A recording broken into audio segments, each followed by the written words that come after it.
Alright, let's try that. Mic check, mic check. There we go. Is that better? I hadn't actually looked over the chat in a minute and just saw the no volume thing. I'm gonna say, is that better? Let me just go ahead and mute my mic real quick so I can listen. There we go. Alright, so that should be fixed. There we go. Alright, sorry about the lack of the mic early on. But yeah, we are locked in and we are ready to go. Yep. Yeah, I forgot I had a thing set up for when I was recording, and I needed my mic on a different channel, and I forgot that when I stream it only does the audio, it only broadcasts audio channel 1. So there we go. So 23 laps in, coming back from the first commercial break, and Denny Hamlin has led every lap here so far, and is just continuing to put a thrashing on, similar to what the Toyotas and him did earlier in the spring. So there we go. Josh Berry has fallen to 5th place here. Joey Logano continuing to surge towards the front of the field. And again, we're starting to get into that point in the stage where maybe you start talking about the potential that somebody might try and undercut. I would have to actually look at the data to be sure, but I think there's a potential that you could pit halfway through this stage and still come out net positive on time to the guys who don't pit at all. Just based on tire fall off, let's see. Yeah, they've fallen off already a full 2 seconds a lap. They've fallen off. So... Yep, so 2 seconds a lap is definitely some big fall off there. I just don't know if 2 seconds a lap is enough to make up for a full-on pit stop difference. So, again, right now you got Toyotas 1, 2, and 3 there, and then kind of a big gap between Bell and Logano for the first Ford. The first Chevy on the day is Chase Elliott back in 7th right now. Alright, we are all set up and ready.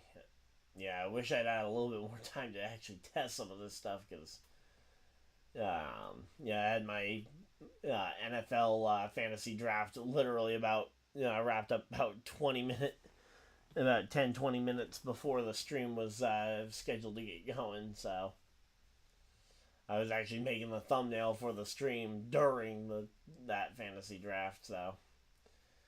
There we go. Kyle Busch battling it out with Austin Cindric further back. Okay, what position is that for at this point? Because Cindric's been further forward than Kyle Busch. Okay, Kyle Busch is still in 17th. Cindric's the one falling back. Okay.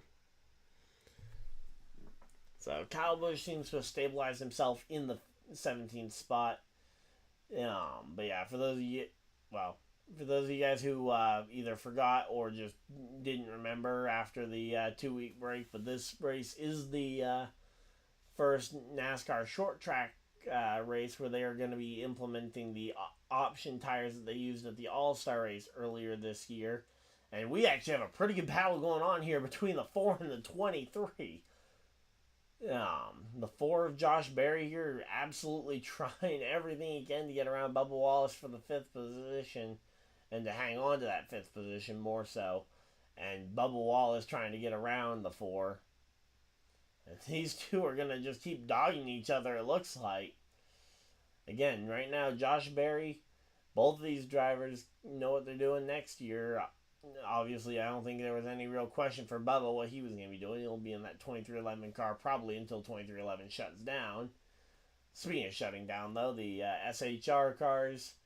I believe 3 of their 4 current Cup drivers have all found their next lane of employment there. I believe Josh Berry going to the Wood Brothers 21, if I remember correctly, as to where he's going. But yeah, right now, though, Bubba Wallace currently above the cut line by 13 points. Ross Chastain, the driver, currently on pace to miss the playoffs. if the playoffs were to start right this instant. Luckily for us, the playoffs don't start right this instant, so we get to see some more racing on track. And speaking of more racing on track, here comes Christopher Bell trying to take the second spot from Martin Truex Jr.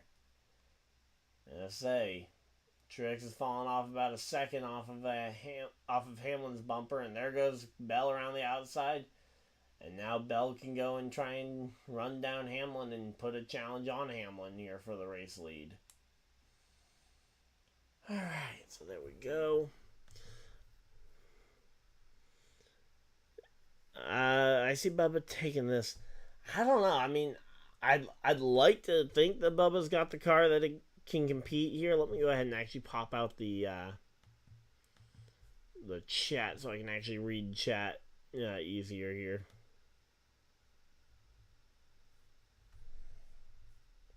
Alright, there we go.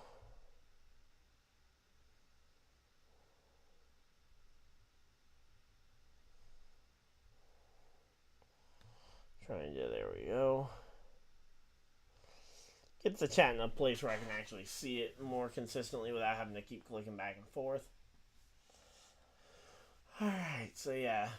As I Bubba Wallace, though, I would definitely not rule him out here, but also where he is in a points battle to try and make the playoffs, I think he would quietly accept a 4th or 5th place finish versus trying to fight tooth and nail on a restart trying to grab the number 1 spot. Not to say that if the number 1 spot's right there for him to take that he would just slow down by any means. But yeah, that's just the way I see it for Bubba Wallace. I definitely think he's certainly should have been a driver I considered more for fantasy if I'd thought about the point situation. But there we go. And I will say, last year's winner, Chris Buescher, still hanging out inside that top 10. Tyler Reddick hanging on inside the top 10. A couple of drivers we haven't talked a whole lot about there. Speaking of drivers we haven't talked about a lot, we haven't talked about Austin Dillon a lot all season, but he's having a pretty good run here inside the in the 8th position right now. Parker Retzlaff still stuck in the 37th position and potentially going to be on the verge of going a lap down. Speaking of the leaders, though, here's the 11 and the 20 going at it. Here as they're closing in on the back of Parker Retzlaff. Now, Parker Retzlaff is only in this race because he wouldn't have been permitted to race the Daytona race next week. Or 2 weeks from now. He wouldn't be allowed to race Daytona without prior Cup Series experience, so he signed a 1-race deal with MBM to drive the 66 car here for this race, and then he will be moving over to I believe he's driving for Beard Motorsports at Daytona, if I'm not mistaken. But yeah, right now though the leaders have caught him and are gonna try and put him a lap down. You got the 20 of Christopher Bell, though, who's going to try and take the top spot from Denny Hamlin, if at all possible here. And those fights for the top spot might be the thing that helps save Retzlaff a lap, because if the leaders are fighting for a position behind him, they might slow each other up enough to let Retzlaff sneak away. Here we go. Down the inside goes Bell. Christopher Bell to the inside, but Denny Hamlin was just a run off the corner. And Bell follows him up to the top here because they realize Bell was just going to get stuck behind the lap car there of Parker Retzlaff if he stayed on that bottom trying to force the issue anymore. Smart choice and timing by Christopher Bell to decide when the right time to move to stop making the move to the inside was going to be. Because again, if he stayed there even one more lap, he probably would have gotten pinched in behind the 66. But now it's up to the 20 to see if he can get on the outside maybe of the 11 of Denny Hamlin. There we go. Christopher Bell up to the top side this time around. Now, if they catch catch lap traffic on the bottom, potentially Denny Hamlin might not be able to hold on to this one. And while these two have been battling, Martin Truex Jr. right there in the picture as well. And at this point, I don't foresee anybody pitting. If nobody's pit at this point, you just don't really have enough laps left to pull that strategy off. But Christopher Bell does clear Denny Hamlin for the spot. And now they go to try and take on Riley Herbst. The Riley Herbst rumors have cooled off dramatically over the not All-Star break, but over the Olympic break. Going into Indianapolis last weekend, especially after he won the race at Indianapolis, I think everybody was just assuming it was a ticking time bomb as to whether or not, as to when Riley Herbst was going to sign the rumored deal that he might be going to 23XI Racing. But then a report came out earlier this week that kind of suggested that he's nowhere near close to a signing for where he's going to race in 2025. So I guess we're kind of waiting to see. He does have a contract officially on the table for to return to his current seat at the Haas factory team, Xfinity team. It's just going to be a matter of whether or not he wants to stay there or if he wants to go. If he and his sponsors, one, want to, and two, are going to be going to the Cup Series. Because a lot of drivers and a lot of sponsors like to be associated with that Cup Series, and hence he's part-time in the Cup Series already this year as a part of the Rick Ware Racing's program. Alright, so there we go. Under commercial break, so we're not really able to miss much here. Alright, let's see. Alright, so we're just chilling here. Let's see. Looks like the battle for the for the last spot in the top 10 is going to come down to William Byron versus Tyler Reddick. It's still pretty close, so when we get back from commercial break, NASCAR, if you guys are listening to this broadcast, let's go ahead and put the camera on Byron versus Reddick for a minute. Obviously, the battle for the lead is more important, but I think for the moment that one's calmed down, and I think talking about the battle for that last spot in the points is actually a very worthwhile topic of discussion, especially where it's Reddick, who, if I'm not mistaken, let me just confirm exactly where Reddick is in points. So Reddick is only 15 points shy of the regular season championship. So every point will matter for him coming down the tail of the season. And if he can get a point here over Byron, or if Byron can manage to take that point away from Reddick, that will help Byron's two teammates, who are the two drivers ahead of Reddick in the regular season standings. And each spot he gains, so if he even just passes Chase Elliott for second in the regular season championship, that would be a big help. And in fact, let's go ahead and take a look at where the points are currently here. So the live standings as they run, it would be a 2-point battle between Larson and Elliott, with Larson having the small edge, and then Tyler Reddick only 11 points back of the regular season championship lead as they currently run. I mean, that is such a close battle. I'd be at least a little concerned there if I'm the Hendrick guys. And certainly if I'm Hendrick Motorsports, I'm telling Byron, hey, we need you to get this 10th spot from Reddick. And they are doing it through the field, so we are at least going to probably get a chance to... Yep, here we go. They're about to talk about Reddick, which... Granted, Byron's not breathing down his neck quite as much as he was a couple minutes ago. 13 laps to go here in this stage. Bubba Wallace currently only 1 point ahead of only 1 point clear of Ross Chastain for the spot, which is definitely concerning there. That's not a lot of cushion. So here we go. William Byron currently in the 11th position, trying to do whatever he can to try and stay close to that 45 car, maybe even get the spot from the 45. Again, the problem here is just kind of coming down to the fact that he's not got a lot of laps left to try and make something happen, and and stage 1, 10th place in stage 1 is not something you try and potentially wreck yourself trying to do, or wreck somebody else trying to do, because you know that would come back to bite you, either via a NASCAR penalty or via the driver retaliating. And you wouldn't have much defense if you go and wipe him out for a stage win. He could very easily wait and do it to you, retaliate against you.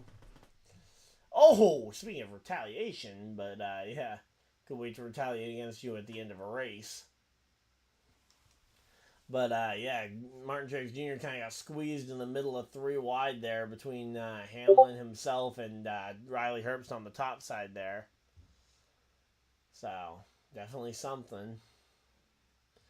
Right now, though, Bell hanging on to the top spot. Ty Dillon in the Chevy Accessories number 16 goes way out the way of the leaders. Just going to get way out the way of the Joe Gibbs Racing cars, or at least attempted to.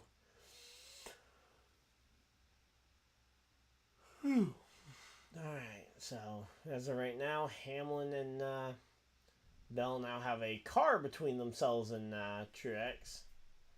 And Bell going to try and put another car lap down. This time it's going to be Justin Haley in the number 51 car.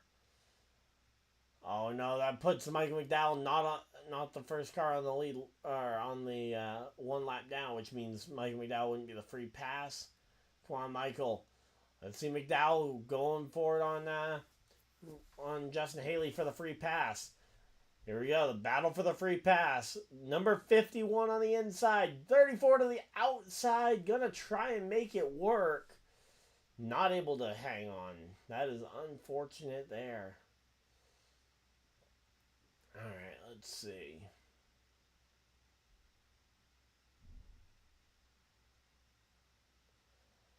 Alright, let's see. What do we got? Here we go. Yep, there goes Haley way up the track. Michael McDowell to the bottom. Can Michael McDowell take the free pass here? Yes, he's going to take the free pass position. But now here comes Christopher Bell.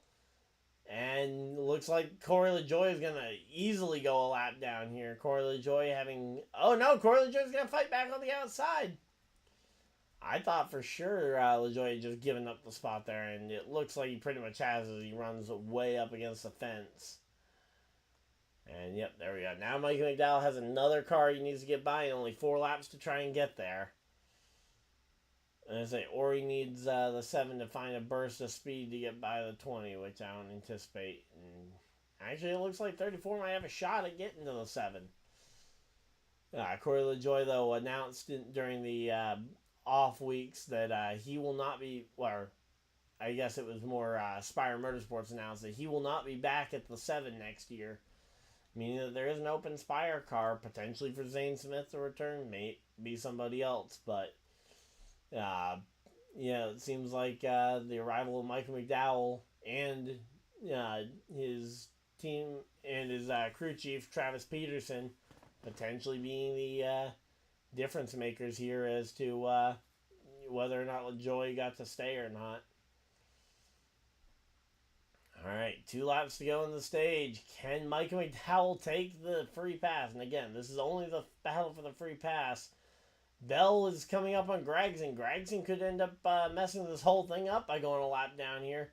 Only a lap and a quarter to go as they come to the white flag in stage number 1. Gregson's got Bell all over his rear bumper. The battle for the free pass between Michael McDowell and LaJoie is hot and heavy here. It's going to come down to what Bell can do in 3 and 4 here.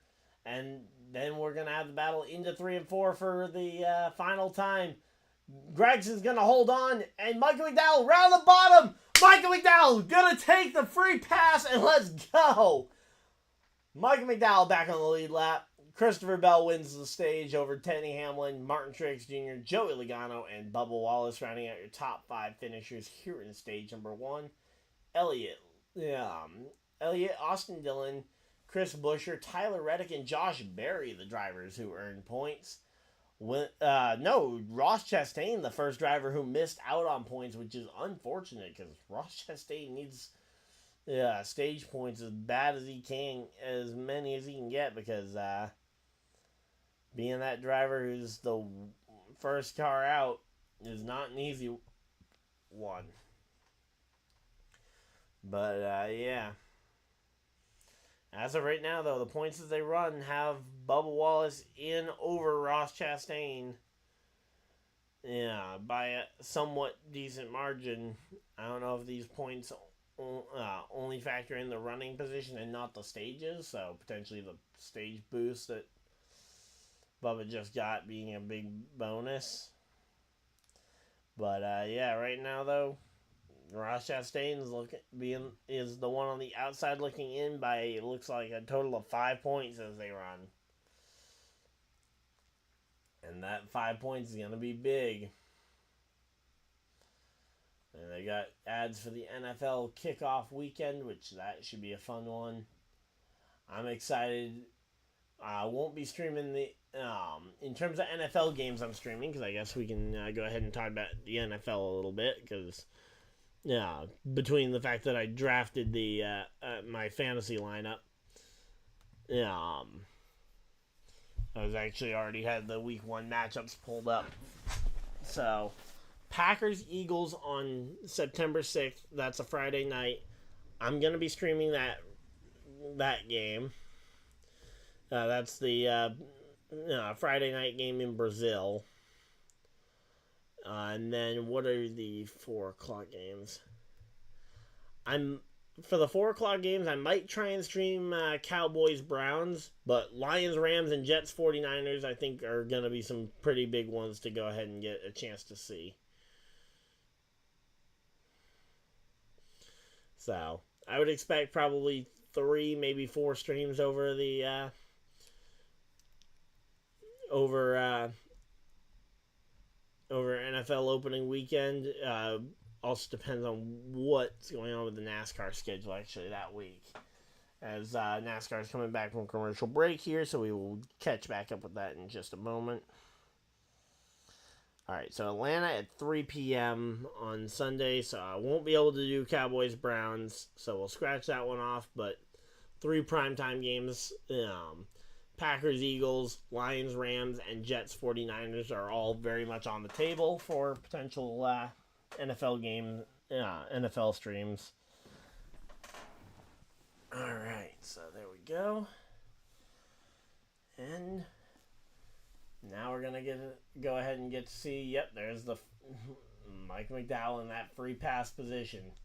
Again, just showing that he has the fight in him. He didn't have a great starting position today. He certainly doesn't seem like he has a very fast car, but hey, he got a lot of heart there to fight for that free pass position. Alright, there we go. So they're going through the... Now, I will say, I'm surprised how far Barry fell. I don't know what happened to Barry late in that stage, but he fell back a ton of spots there. And here comes everybody to pit road. We're keeping an eye out for tires here. But, yep, every driver coming to pit road. Ain't nobody staying out here. And Logano, looks like prime tires on Logano. If it isn't broke, don't fix it for Christopher Bell. He stays on the prime tires here. And let's see. 9.6. Oh! Contact in the pits! Eric Jones gets tagged by, I believe that was the 20 as he was coming out of his pit box. Looks like prime tires on Martin Truex Jr. and Denny Hamlin as well. But, man, that was a big amount of contact. Bell wins the race off pit road over his teammates. the first change of position is Elliott gaining a spot there.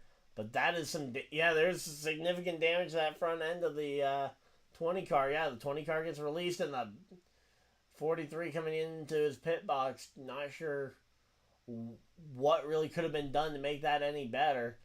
Ironically, the 43 actually got stopped in his pit box in an okay spot, just not great for trying to leave the pit box.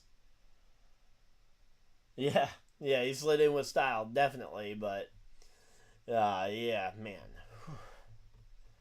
Always hate to see contact between teammates like that, and again, I didn't see anybody that I could notice putting on the red option tires here.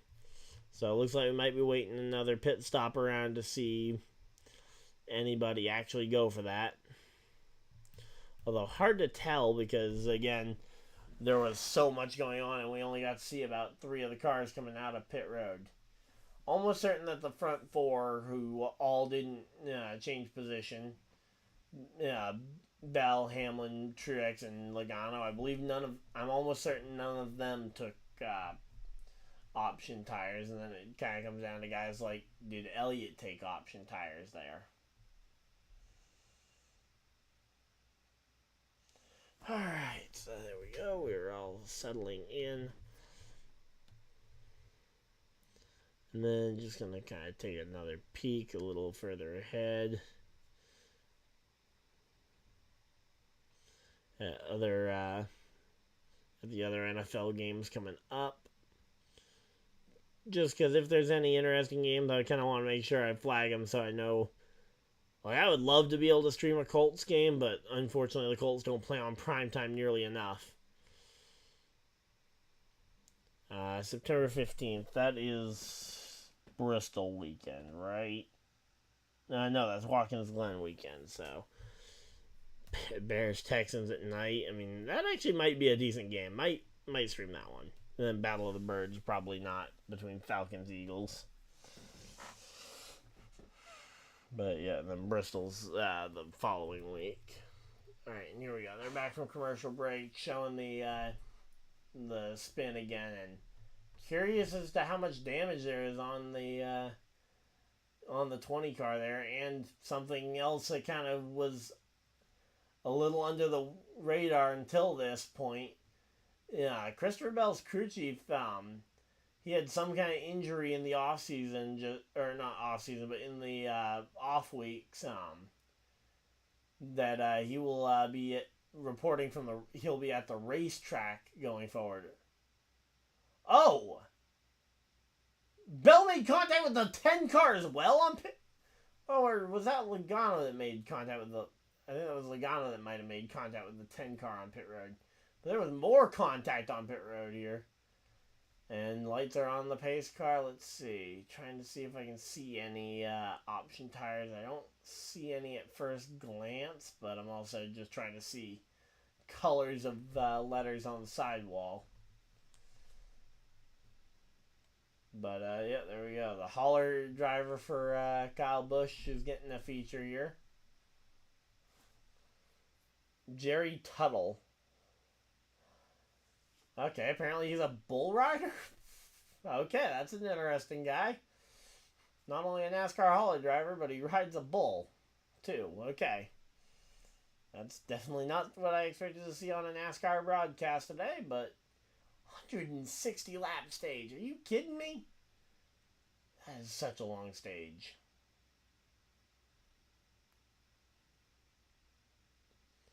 Alright, here we go. Let's see. That's actually a pretty nice paint scheme, honestly, for, I think that's going to be an underrated paint scheme there for him.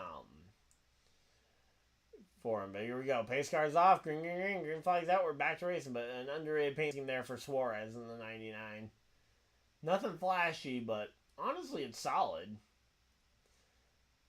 But, okay, and the 99 is on option tires, too, something I didn't notice while I was looking at the paint scheme. So, the 99 appears to be one of the only drivers on option tires here, so we'll have to wait and see how his pit stops are in terms of timing and whatnot with the rest of the field. and where he ends up in terms of positions. Speaking of positions, here comes Kyle Larson charging through the field up into the top 10. Gonna try and make his name known here early on. Looks like early on in the run, the option tires are helping Daniel Suarez to cut his way up into the top 10 too. And there we go. Yeah, Suarez is just able to go 3 wide around the outside of both Larson and Reddick. And he's able to just pass his way right up into the 9th there. So, and say, once again, I say this pretty much every time we're doing a race at Richmond here. This is by far one of my favorite tracks on the entire schedule, so I might not be as impressed with necessarily the option tire versus just I believe this track has raceability in it. But man, the option tire is definitely helping Suarez out as he now tries to take on Chris Buescher for the 8th position and will probably go ahead and win it. Again, the question is how far does he fall when and if the tires start to fall off the cliff of performance here. And speaking of people falling off the cliff of performance, not a ton, but Bell has lost the lead now to Denny Hamlin. Denny Hamlin takes the lead position back there. And Joey Logano finally cracks that top 3. The top 3 that have pretty much been locked out by Truex and the other 2 Toyotas. Truex falls to 4th here. And Daniel Suarez all the way up to 7th, and he's looking for more. He has speed. He might be looking for a potential spot inside that top. And Mike McDowell on the option tires to try and avoid being in the free pass position again. Okay, actually a very smart decision by Michael McDowell. Because as the free pass, he was going to have to pass all the cars who were a lap down who pit. I think that is actually a very smart usage of the option tire to avoid the disadvantage of having to start tail into the longest line as the free pass. So, yeah, Suarez and McDowell both up a ton of spots. Larson up 4 spots, the highest gain of any driver on the prime tires. So, definitely a pretty good race so far. Hopefully you guys are enjoying it as well. We're already it feels weird. It does not feel like we're already 19 laps into stage 2. But here we go. Daniel Suarez, he's up to 4th. He's looking for 3rd. These option tires are unbelievable with just how much better they are.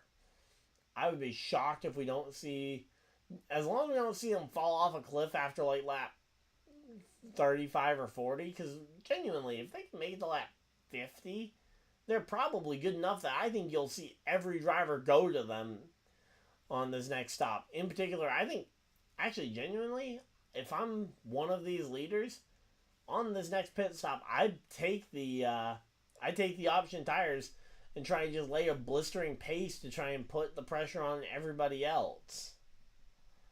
And yeah, he's 2 miles per hour faster than the other cars, than the leaders here for Daniel Suarez. And Suarez goes and passes Bell here. Suarez just in a class all his own here, pretty much. I mean, legitimately, he's about about half a second faster than these other guys on track. Now he comes to try and pass Hamlin for the lead. Now this is where we have clean air versus option tire. The immovable force versus or unstoppable force versus unmovable object here. Definitely an interesting combo.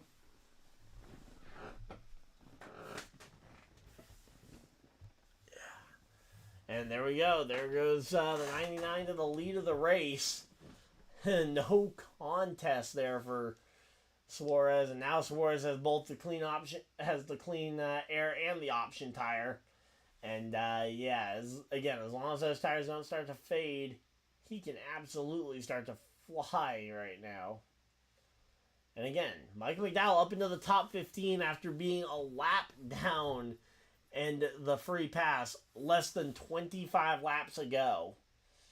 I mean, that is just unbelievable kinds of speed here that you can just find with these things. Also, Daniel Suarez just the other day re-signed a contract extension with Trackhouse. I thought he had signed a extension after his shortly after his Atlanta win, but I guess the answer was no because they only just recently announced the re-signing. So he's got a new contract, and now he's trying to show that he's worth staying in that car. And Michael McDowell continuing to just charge through the field here. Nobody can really compete with him in the mid pack here. Would not be shocked to see him enter that top 10 conversation here in a minute. Let's see. Yeah, there we go. Michael McDowell passes Ryan Blaney on the racetrack. And now sets his sights on Bubba Wallace in the 12th position. Michael McDowell is just charging through this field. Which is just an unbelievable metric there. Oh, uh-oh. Did not mean to do that. Alright, there we go. Alright, so still a 1 point difference between Larson and Elliott in terms of the points as they run. Meanwhile, you've got Tyler Reddick 14 points back as of right now, as he is, he's fallen behind Kyle Larson, despite, so Kyle Larson's gaining points here, and speaking of gaining points and gaining positions, Bubba Wallace, who needs the points and positions very desperately, is losing a spot now to Michael McDowell, and now he got a challenge for second here.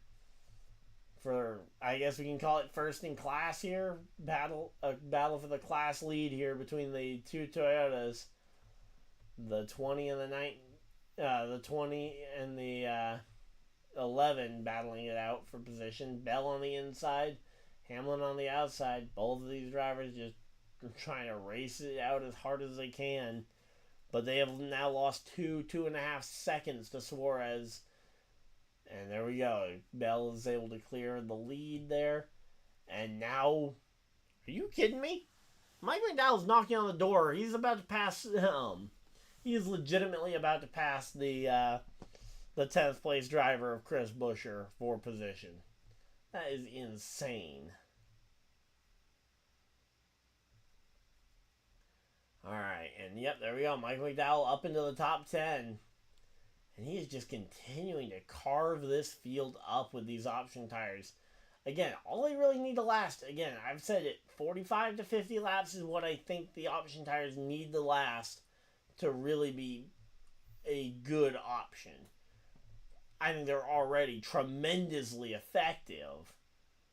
Again, it's just kind of the question of, okay, effectiveness versus the durability, because that's supposed to be the downside of the option tires, that while you have all this Superman type speed, the tires are supposed to wear out faster. Now, hopefully that doesn't just mean surprise blowout. Oh, you've suddenly got a flat tire after, when you go from lap 40 to 45.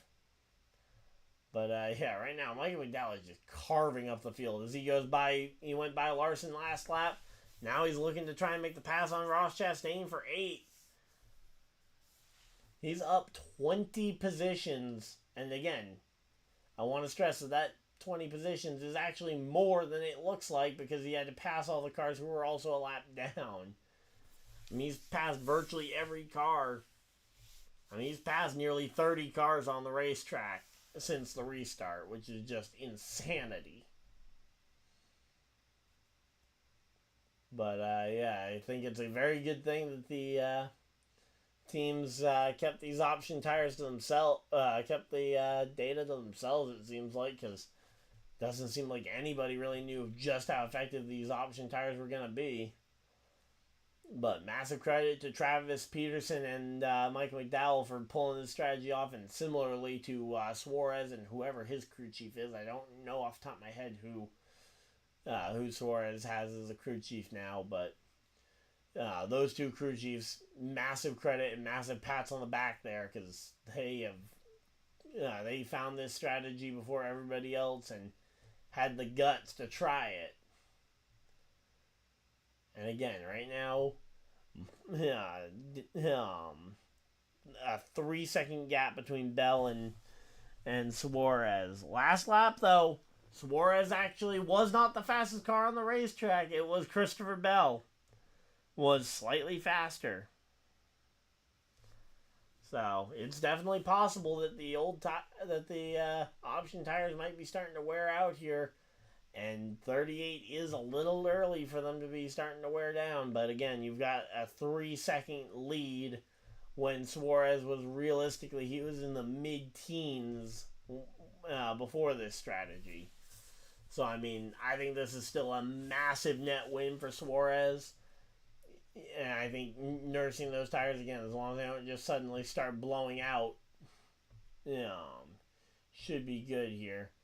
Now you got Brad Keselowski on the extreme outside of Briscoe, it looks like. Yep, Chase Briscoe had Keselowski pinned to the absolute top side there, and going to commercial break, and it's a full screen commercial. So there we go. Alright.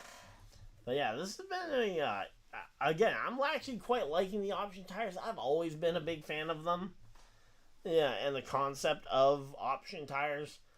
2017 was one of my favorite all-star races that I've seen.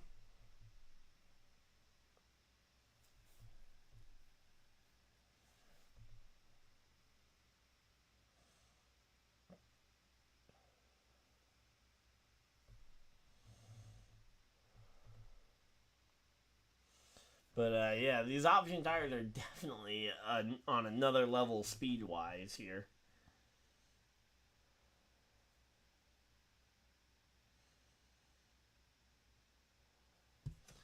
Alright, let's see. How is everybody doing? We got 5 people hanging out in chat. Hopefully everybody is having a pretty good time. But yeah, so far these option tires, though, are absolutely blowing away the competition. Again, the question will end up being is how long do they last, and when will we see the rest of the field potentially try them out? Also, I don't know how many sets of option tires they have. That's going to be the other question, because if they don't have enough sets to use them the whole rest of the race, then that could be a concern. So there we go. Alright, so now we can just kind of chill out here for a minute. And yeah, let's see. Mike McDowell still in the 7th position. He's running down Chase Elliott's going to be the driver he's going to be trying to run down here. Not significantly faster, but obviously you can always gain time here on him. But I think 7th might be the spot where Mike McDowell tops out at and starts to fall back down potentially with the wearing out of these tires. Again, all they really need to last is, again, I think about another 5 laps. If they can last 50 laps, that's what I've been circling as they need to last minimum this amount. Now, if they can make it beyond that point, that'd be amazing. But, again, I don't think that they need to be able to last that long to make it work. So, here we go. And now, Suarez has been carving through traffic. He's been losing time, though. His 3-second gap is now down to a 1.5 seconds between himself and Bell. But again, that's also lap traffic coming into play for the first time. So it could just be that, yeah, the lap traffic was being tough on him compared to everybody else, which certainly is reasonable to assume. But once again, it looks like Michael McDowell is topped out as well at his 7th position. And the tires are starting to slip. But again, if they can just hang on to decent positions, like, honestly, if Michael McDowell can finish this stage in, like, or not even finish this stage, but finish this run, like, when everybody starts coming to pit stops, if he can just be, like, 20th, I mean, that's a net gain of 10 spots from where he was running before the caution flag for the stage. And also the thing, we haven't had a caution for anything other than that one stage caution. That's pretty impressive too. So, a couple of things to note there, but the tires have officially lasted to lap 50, so And again, they are. I'm not saying that they are lights out the fastest tires on the track the way they were 20 laps ago, but they have worked their way up here and they're making some progress. Hamlin struggling 4.5 seconds off the pace of the field, 3.5 seconds behind Bell even, which, I mean, Bell isn't on any kind of option tire. So Hamlin just seems to be the clear number 2 driver right now in terms of the drivers on the primes, at least. Again, hard to gauge how good Suarez and McDowell actually are in terms of the cars that they're racing around when they're on the Superman option tires. And oh, here we go. It's going to be Briscoe going to be the next one to jump down pit road, and those are option tires going on that car.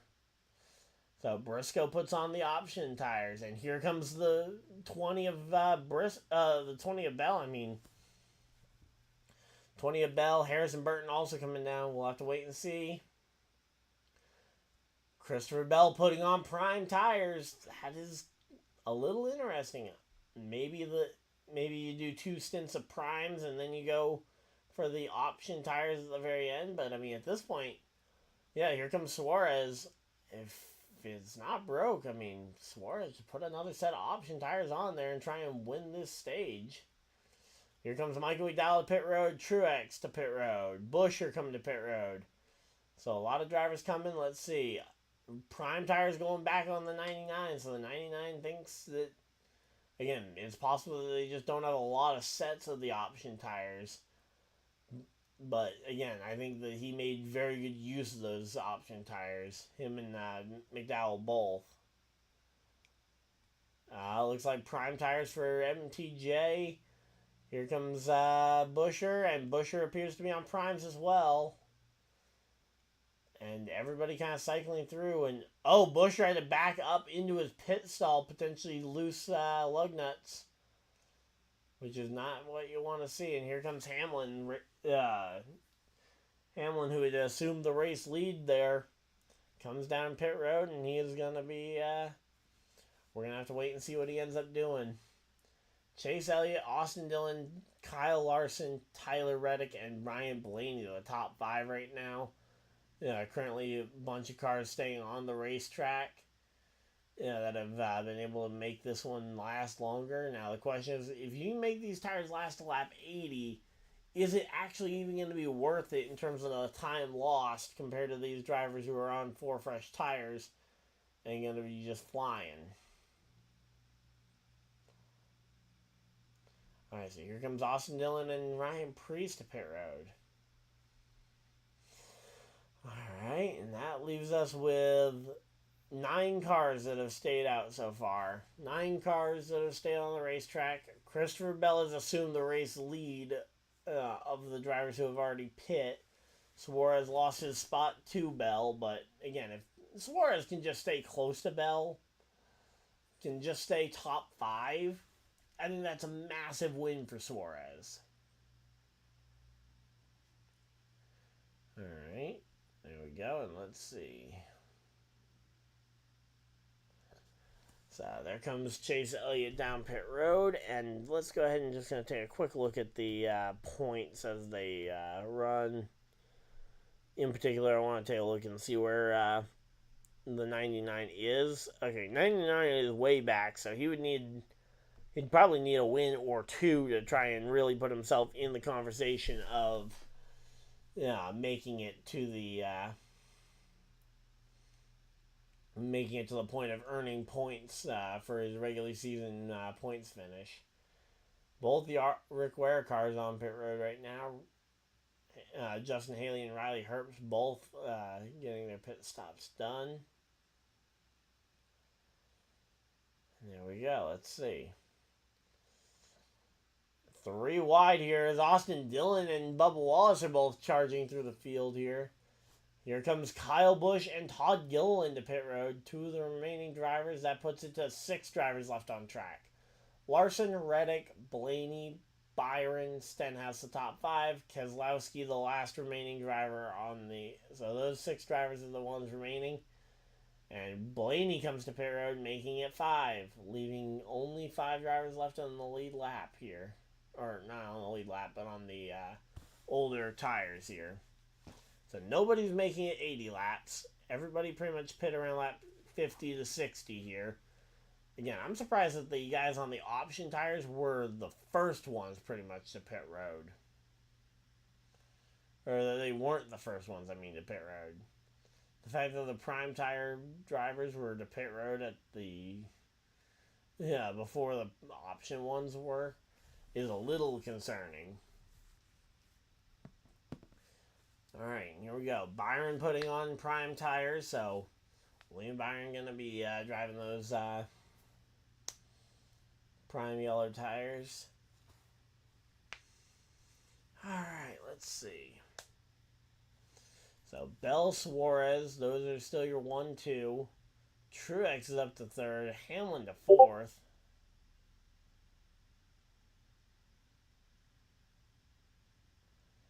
Alright, here we go. Let's see. They're showing the pit stop here for the 8. Looked like they needed to stop him from leaving the pit box because they didn't get the lug nut tight there. Gets it done, though, and the yellow prime tires are pretty good.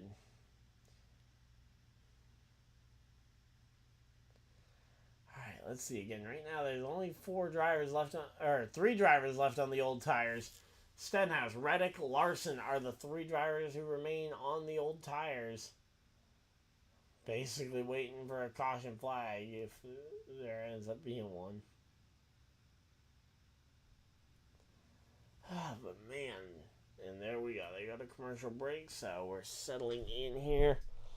But yeah, this has definitely been a pretty good race. So in terms of Michael McDowell, he's closing in on catching his teammate maybe for points, which honestly, if Michael McDowell can just be the best front row car for the 5th, 6th year in a row, I'd be okay with that for a finish. A top 10 would be nice. A win would be unbelievably good. But genuinely, I would be A-okay with McDowell's day if he can just end the day in a position to compete with a teammate for the top spot. And even, honestly, for the completion of the season, playoffs are obviously still the goal, and as long as Daytona is still ahead, there is still a very good chance that Mike McDowell does compete for the playoffs. But, again, just being able to be the best front row motorsports driver, for me at least as a fan, would be good enough. I would not be disappointed whatsoever if that were if that ends up being the result. All right, let's see. Actually, real quick, NASCAR schedule.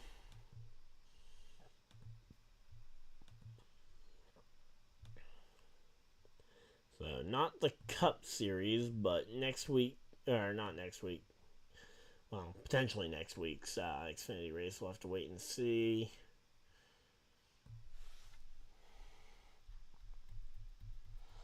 Alright, not sure about the Xfinity Series race, but next week's, or 2 weeks from today's Friday race at Daytona for the NASCAR Xfinity Series, I will not be home for it, so I will not be streaming the Daytona race there. So, there we go. And back from commercial break, and here we go. Let's see. We got Kyle Busch fighting with the 17 for position. That's a lot better a spot than he had been in, unless the 17. Oh wait, no, the 17 had to come all the way back to his pit box, so he lost time too. It's still not a terrible spot, but they managed to catch. I say both of them managing to catch mistakes there on the pit stops before they turned into potentially race-ending nights with the tires coming off the car. Also, both of them on prime tires as well. Curious to see who's on the option tires / rocket ships that we might have coming through the field this time around. Alright, let's see. Again, right now, Larson has still yet to pit. Larson and Reddick have both not pit since lap 74. Stenhouse also has not pit since lap 74. All three of those drivers, Brad Keselowski as well, even though they're not leading the race at this point because they've lost the position, they've lost the time to guys like Bell and all of them. They've actually managed to stay on the lead lap, which for some of these guys is probably the goal. So Josh Berry, Austin Cindric, Ryan Preece all coming through the field on option tires. The 71 of Zane Smith also on the option tires, along with the 38. Ooh, that's going to be a fun one to watch coming through the field. See how the 38 does after what we saw with the 34 charging up to 7th. And Michael McDowell making a pass there for 10th.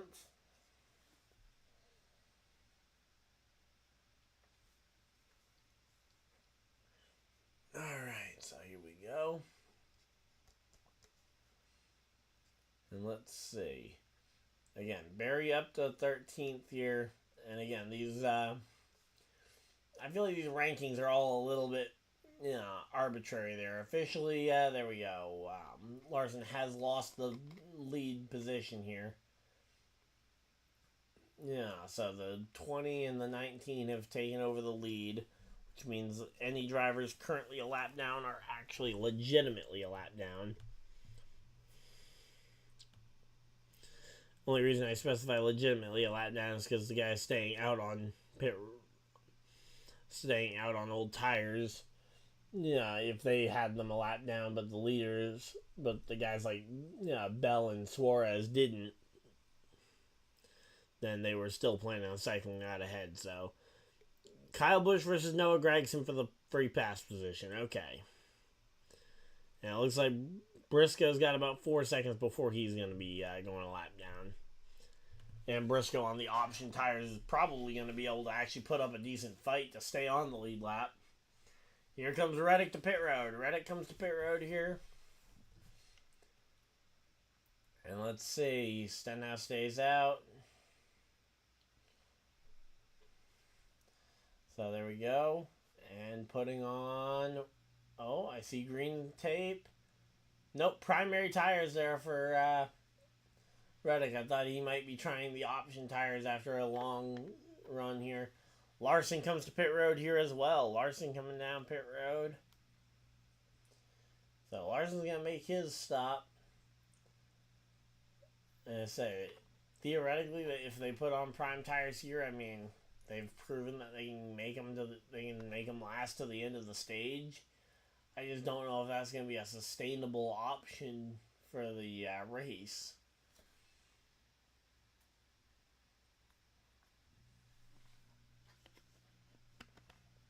Mainly because when guys like Bell and Suarez and all them come to pit road next time with about 30 or 40 laps to go in the stage, I would question how many of them might put on option tires to just absolutely fly and show off what we can get here.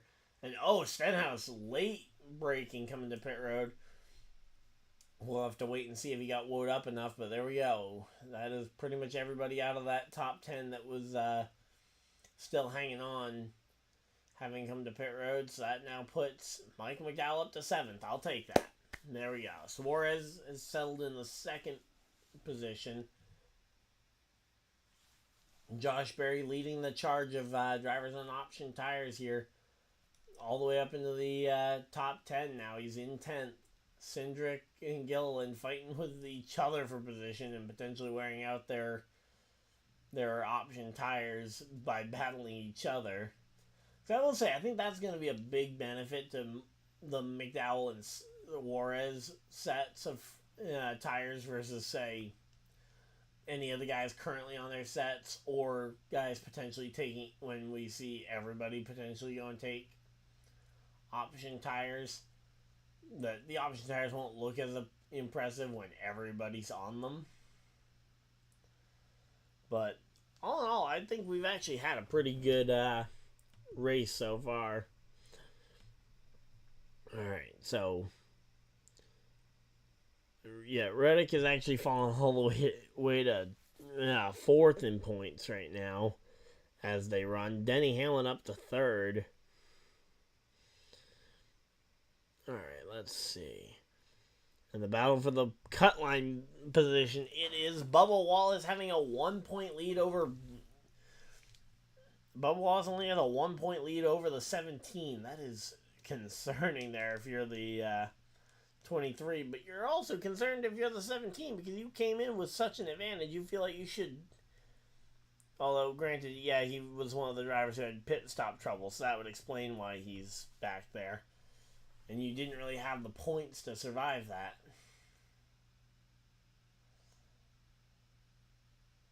Alright, let's see. So, 21 cars now a lap. So, only the top 20 are on the lead lap. And some of these drivers, like Zane Smith, are are on option tires and they're trying to hang on to the lead lap. Briscoe as well was the lead lap driver, but lost the lap there on the option tires, which is a little concerning. Again, that the option tires weren't enough for him to hang on to a lead lap finishing position or even a lead lap running position for now.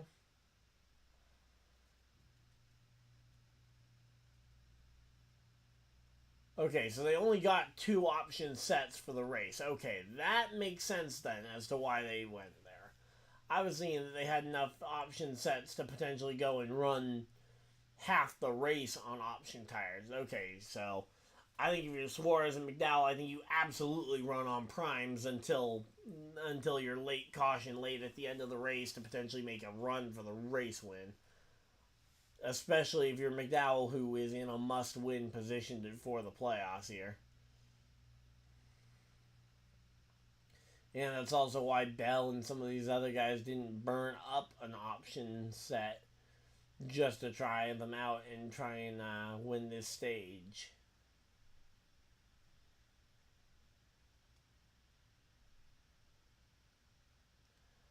Alright, let's see. Again, right now, they're just working their way up. And actually, Josh Berry, again, the fact that the option tires this time around don't seem to be doing very much. You've got 2 guys who were on option tires getting lapped by Christopher Bell on prime tires. Then you've got guys like Gilliland, Berry, and Priest. All 3 are on option tires. All 3 have lost a spot or 2 over the last 3-4 laps.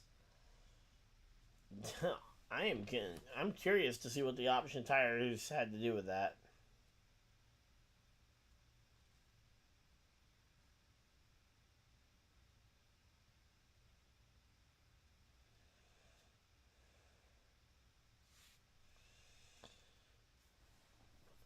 Alright, so there we go. And let's see, what do we got?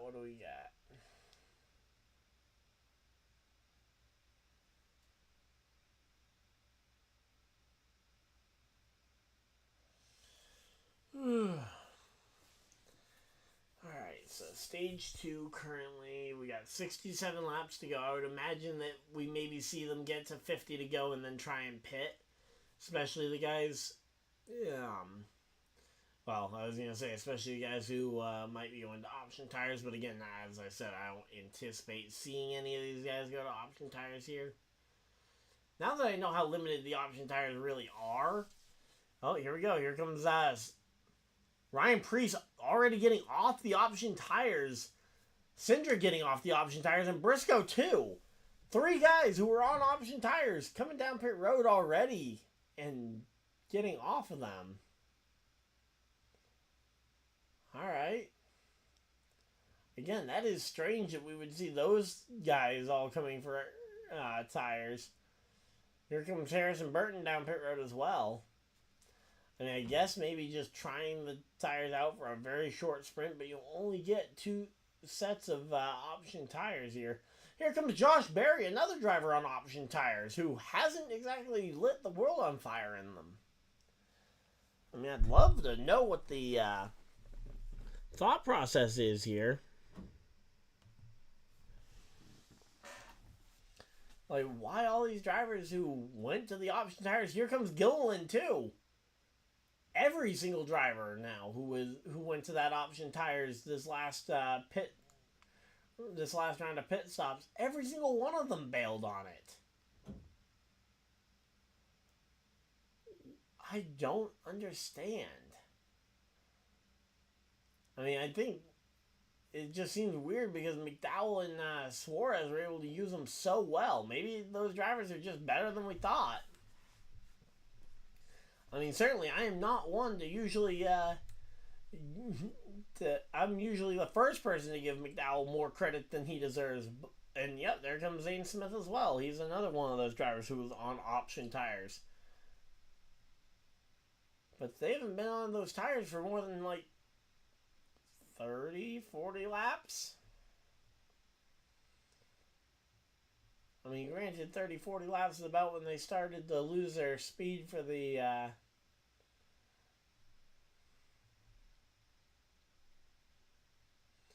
But, yeah, it's just a really weird thing to see all the drivers on the option tire basically bail on it in this fashion here. So, Kyle Larson about to go a lap down here. Meanwhile, you've got Christopher Bell trying to fight with his Joe Gibbs Racing teammate in the 54 for the lead lap position here. And we go to a full screen commercial break, which means we got ourselves a bit of a conversation to have.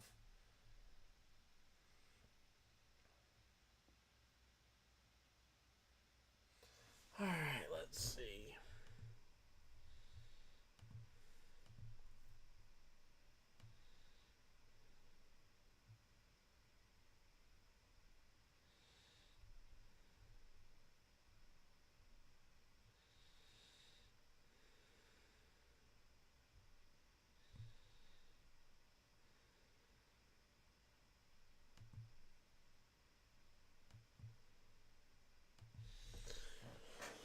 Alright, and there we go. Let's see.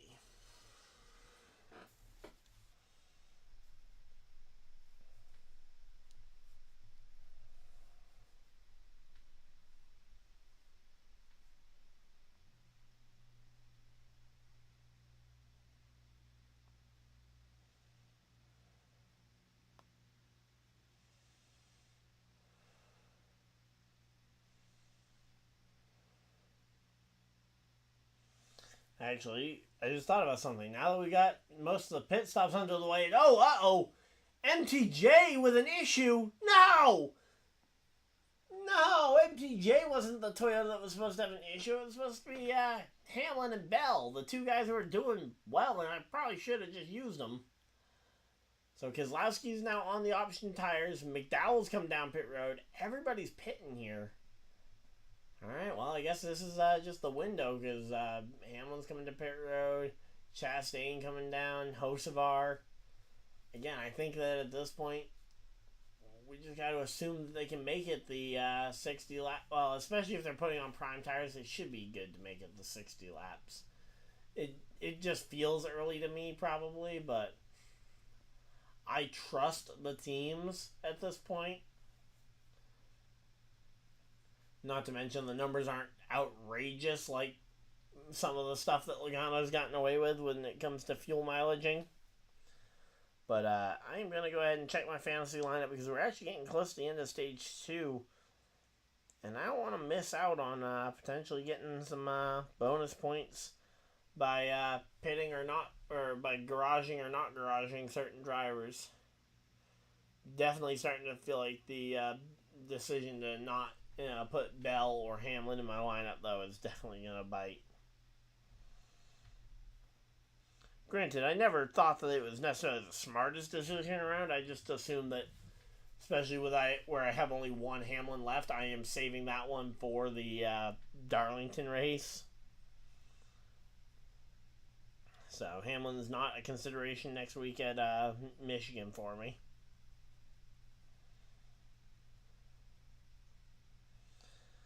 And yeah, it looks like Chris Buescher's going to be the pit option, although actually he's better than Ty Gibbs right now, so I'm just going to let Ty Gibbs fall in there. Not to mention I could save the Ty Gibbs usage.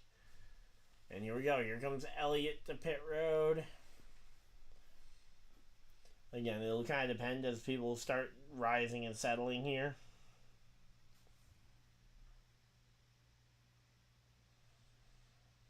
Alright, just gotta go through my other fantasy lineups real quick.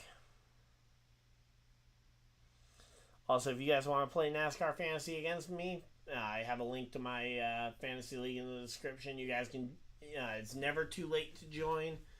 You guys can pop in there, and on a race-by-race basis, I look forward to seeing who ends up being the best. Obviously, the overall championship, it's going to be next to impossible, if not straight up impossible, to get into that fight. But there is a way to check and see just who the best drivers in the playoffs are, and you could potentially still compete to be the playoff champion. So, definitely still some options here in fantasy. Just going through some of my other lineups in other leagues that aren't the one linked below.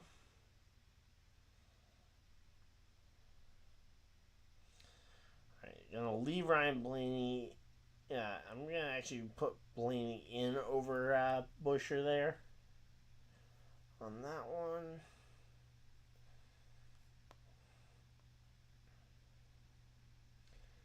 Alright, and here comes Kyle Busch down pit road. So Brad Keselowski on the option tire is up inside the top 5. Pitted at 153. It's going to be a long stretch. He's already been on those tires for 30 laps. I mean, he's going to start to fall back here soon. And so I guess he's the one person who didn't bail on the strategy. So yeah, so 6 sets of prime tires, 2 sets of options, with the intention that they will use up all 8 sets throughout the race. Makes sense, and actually I quite like that idea, because that's the thing with the alternate tires in IndyCar, is that if they mess up the compounds, or the compounds are off slightly, it could end up being a situation where where you basically try and get your prime tires out the way early, and then you just run option tires the entire remainder of the race, or vice versa, where the option tires are just garbage all day, and you try and run the primes the entire day. Now, granted, again, we've only seen these for one race, but with only 2 sets of prime, or only 2 sets of option tires, you really couldn't utilize the option tires in that same way. You couldn't run options the entire race. Now, I'm sure there's a super scientific way you can optimize that, and I am certainly going to be looking into that, and that probably should have been the video I planned for the off week if I'd thought about it, and if I'd known that my other thing wasn't going to work.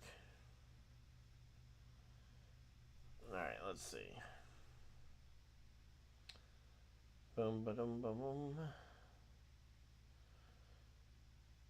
We're going to leave that one as it is, and just bank on the fact that these pit stops are going to continue to cycle through.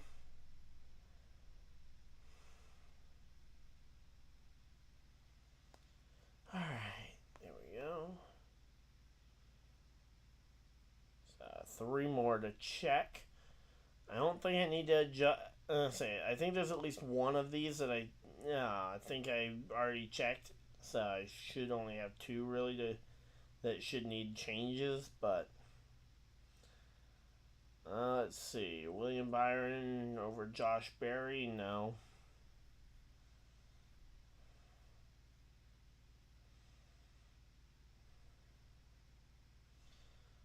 Alright. And let's see.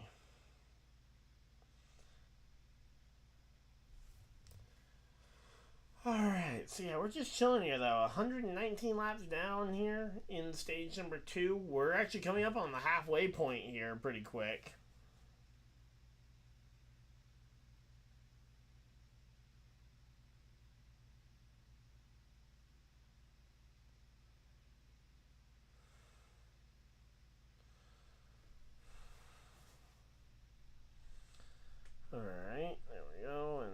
Let's just go ahead and check my last fantasy lineup here.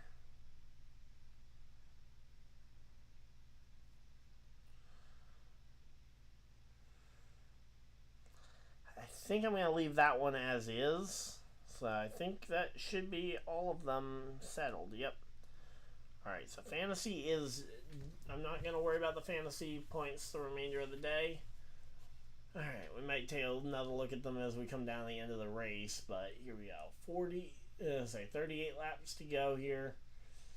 In stage number 2, Suarez, the race leader. He's managed to get ahead of Bell, which is actually pretty impressive as everybody... Again, the drivers who haven't pit yet, Reddick and Larson continue to slide down the board, but Suarez getting to pit road 4 laps earlier than Bell. He managed to jump him on the strategy, and now we've got Daniel Suarez out in front, and Bell is just kind of stuck here at the number 2 position here.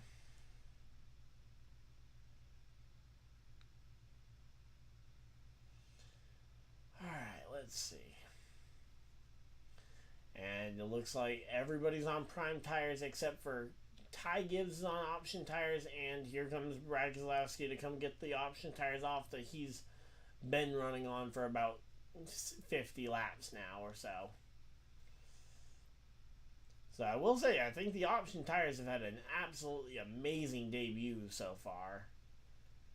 Again, I think the fact that they vault... Now, obviously, I'm going to be a little bit biased because I think they vaulted my driver up out of nearly a lap, going from fighting for free pass at the end of stage 1 to now he's in position that he could maybe earn points in stage 2 for being top 10.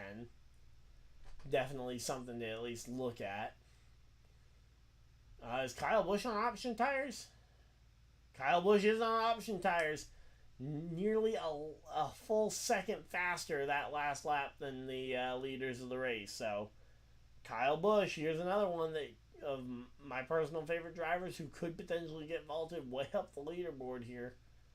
Now again, a lot of these drivers, I don't know, if I'm Larson or Reddick, I think I maybe think about taking a set of option tires here to the end of stage 2 and just try and fly to try and, 1, fight to stay on the lead lap, and 2, try and use them to minimize damage, because genuinely that seems to almost be their better use. I mean, again, I give a lot of credit to Michael McDowell that he was able to minimize the damage of being the free pass at a caution flag. Now, obviously, coming off of a restart is a little different than the option tires on a long green flag run, in the middle of a long green flag run. And maybe that's the difference as to why they didn't seem to work too well for the rest of the field when they tried them, and they worked so well for Suarez and McDowell because they were able to pass cars when they were all bunched together. I think that's definitely a factor at the very least. And I think starting stage 3, I'd be curious to see who all does and doesn't use them. And if you're on the free, if you're at the if you're in a position that you're on the lead lap, or in particular, let's say you're the free pass at the end of this next stage, and you have a set of option tires, I would use them. Use them to try and minimize the damage of the free pass and potentially even take advantage of it the way that McDowell did. I mean, that absolutely seems to be the best case scenario here. And again, we've only had one data point of that being the use case, but hard to argue with success. But, Kyle Busch up into the top 20 here as he just made the pass on Ty Gibbs for 20th here. 29 laps here to go. And in the stage, and Kyle Busch is absolutely trying to take off and run. And again, I think that shows that Kyle Busch is still a pretty good driver when given any kind of advantage. Like, these tires here are just flat out better. But we saw that last run that drivers who weren't as capable definitely not able to use it to the same effect that guys like Suarez and McDowell were. Which is hard to imagine because I'm saying that McDowell and Suarez are two of the more talented guys who have put them on. But here we go. Let's see.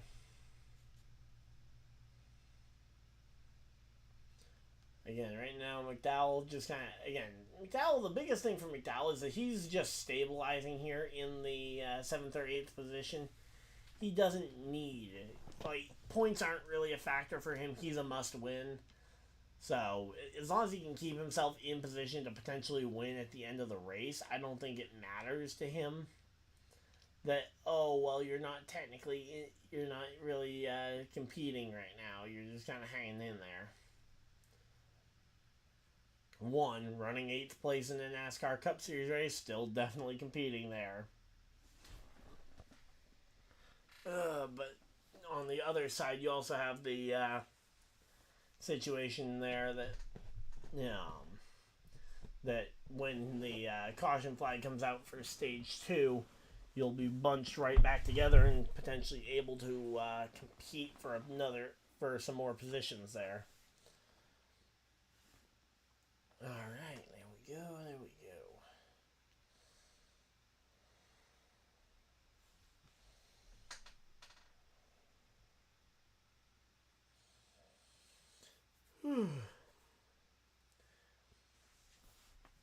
All right, Reddick and Larson still hanging on to top 10 spots here, but both these drivers on older tires. I would only hazard the guess that potentially their tires may not be in the best of condition.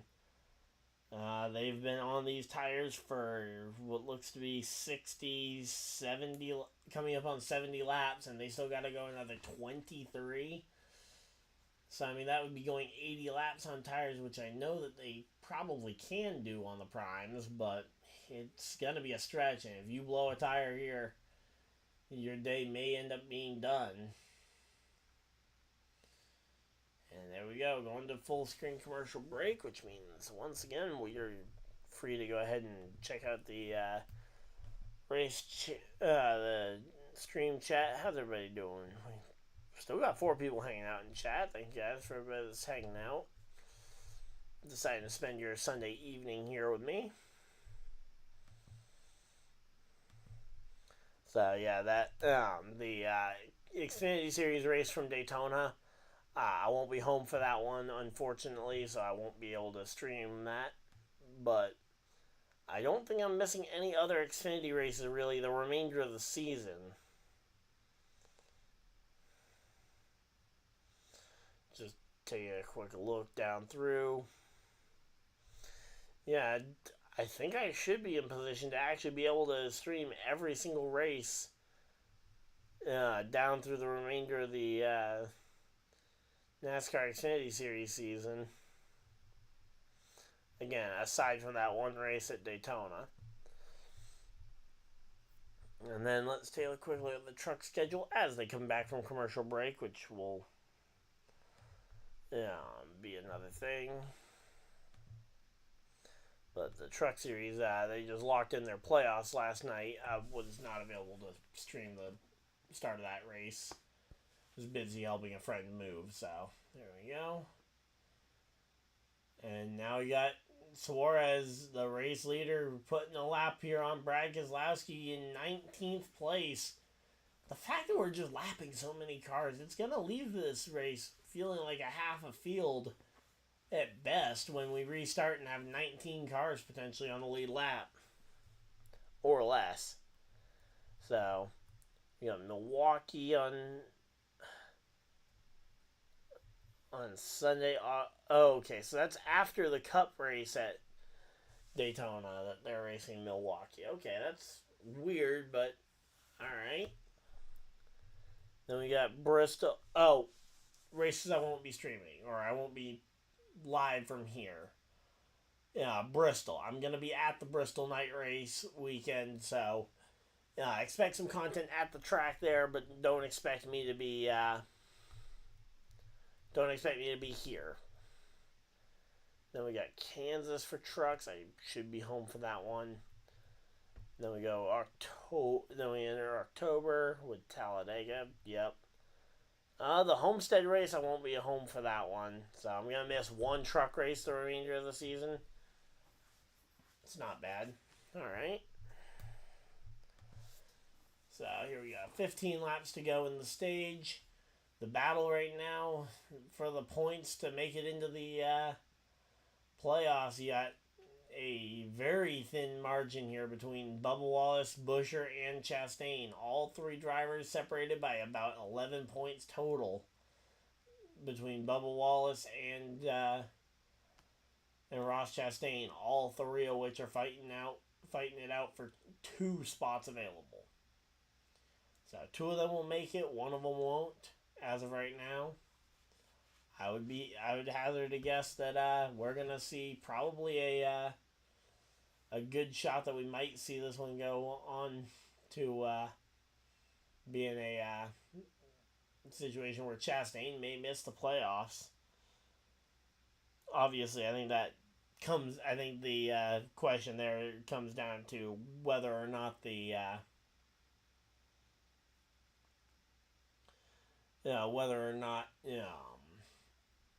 how the remainder of this race goes for Bubba Wallace particularly, because he's fighting inside the top 10, where if an accident happens, he could end up very easily involved in it, which would completely change the outcome.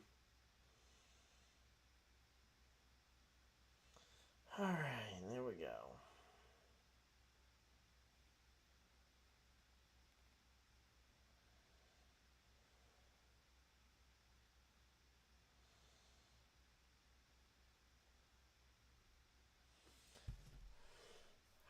Let's see, 11 laps to go here. And again, Suarez leading the field is a little surprising considering how dominant the Toyotas looked and the fact that the Toyotas have been right there on him most of the run. I mean, maybe they're just forgetting that the 99 Suarez isn't a Toyota. Because Suarez did used to drive a Joe Gibbs Racing Toyota, but I would imagine that they remember that he isn't part of their team at this point. Alright, well, 10 laps to go here at Richmond in stage number 2. And let's see, there goes Kyle Larson way up the track here, and he's going to potentially lose the 10th spot here to Hocevar, and that's going to be putting him out of position for stage points. Larson battling back on the outside, going to try and make something happen, but no, he loses out to Hocevar. Stays side by side, but he is going to lose out. That is a losing war to fight against Hocevar. Hocevar's got the preferred position on the bottom side of the racetrack right now, and you guys are both on the same, on the same prime tires.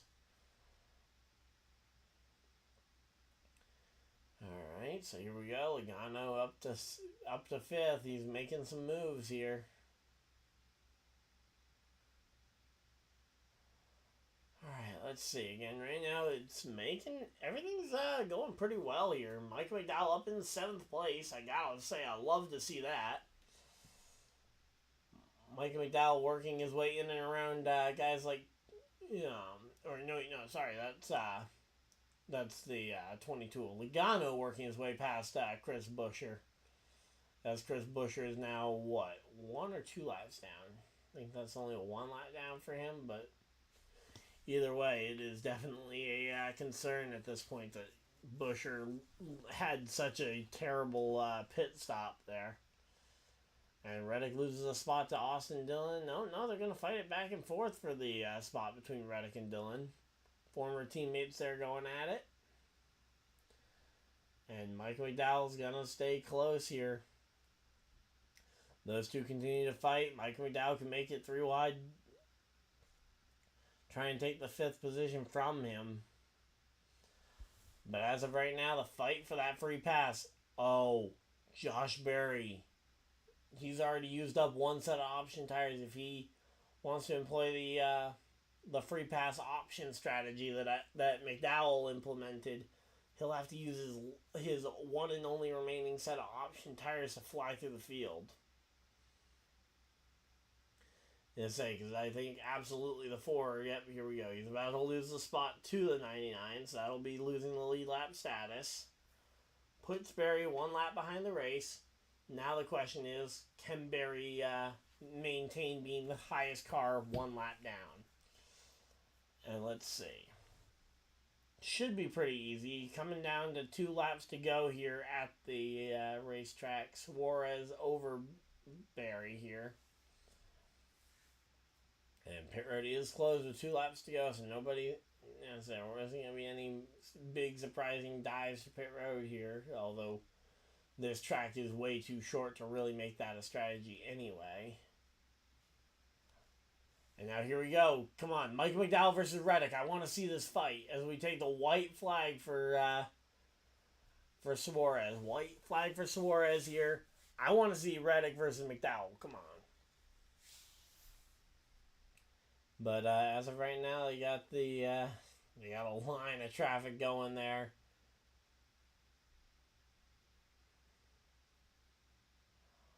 All right, so here we go. Off of turn number 4, it's gonna be Suarez. Barry is gonna be the free pass.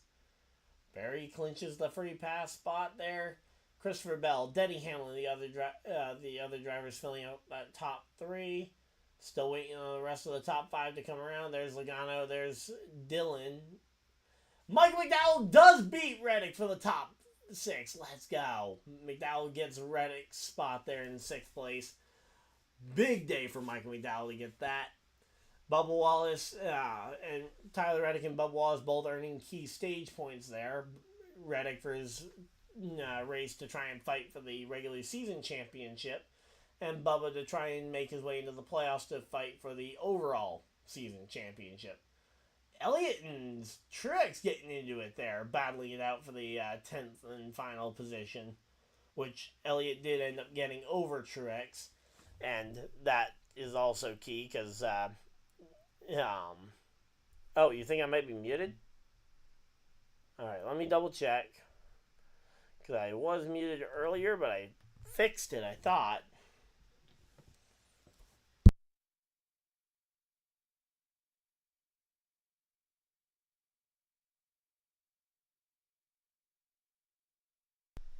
Yeah, no, I can hear myself fine on the audio, so I don't know if it's just something wrong on your end or what, but I can hear myself fine on the playback, so. But yeah, this caution flag though, it's gonna be interesting. Can't wait to see what ends up coming out of this for Josh Berry in particular. Alright, so we got 170 laps here in stage number 3.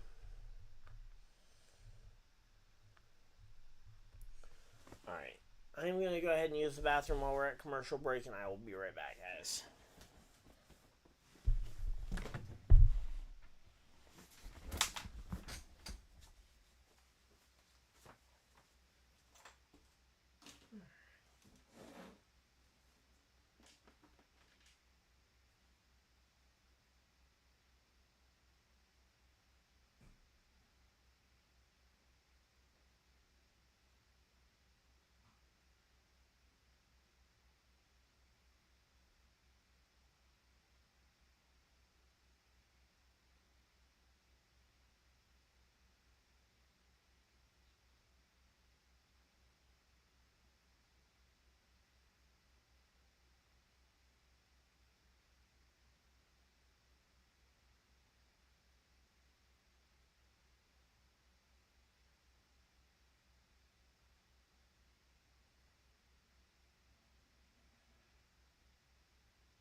Alright, and we are back, and we are here and ready. There we go.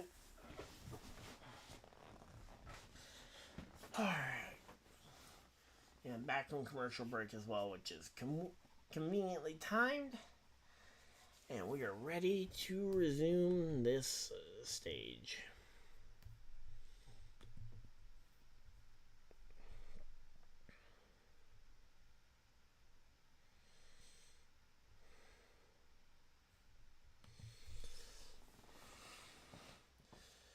Alright, there we go. And everybody coming down pit road. Nobody skipping here. Now the question is, are we going to see any of these front drivers, in particular maybe a Bell or a Denny, opt for option tires here? I don't think Suarez puts on his last set of options here, especially where he comes in as the race leader. But Hamlin or Bell could maybe. Nope, Bell stays with primary tires. And hard to tell with Hamlin with the angle of the cars, but it appears to be... There we go. Bell wins the race off pit road, gaining that spot. McDowell loses a spot coming off pit road to Reddick. But honestly, I don't really care too much about gaining or losing spots on pit road when it's 1 or 2 spots. As long as we were able to get the spots when it mattered for the points, and more specifically, if we can get the spots at the end of the race and win the race. Alright, so there we go. We are all set and ready for this one.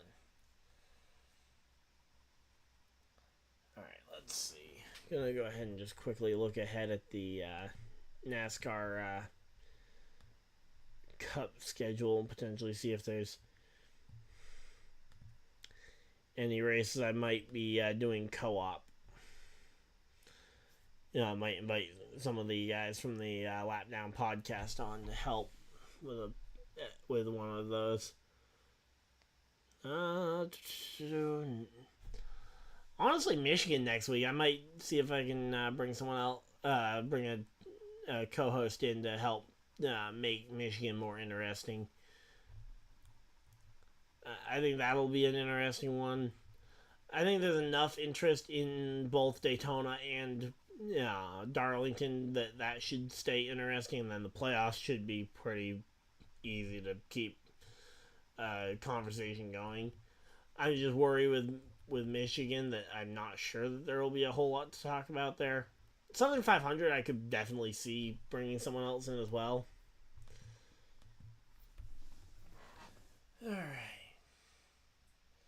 But we'll have to wait and see on that one,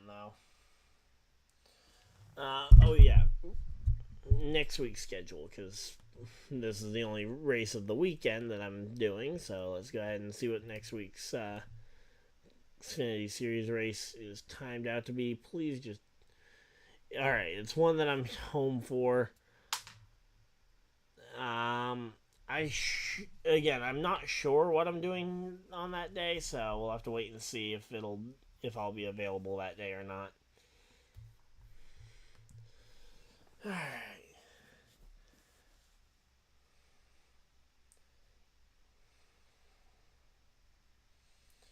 So, I would put down Michigan.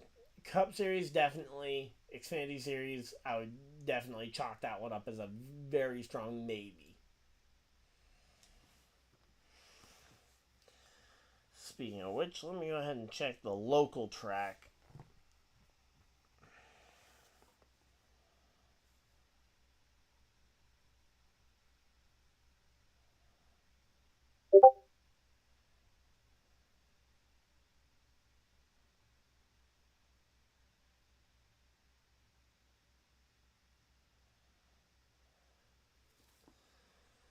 Alright, here we go.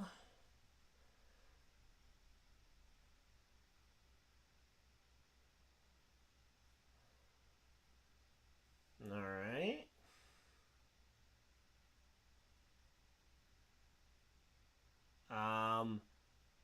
Kyle Busch, what on earth are you doing? Has no one ever told you not to drive race cars and use scissors at the same time?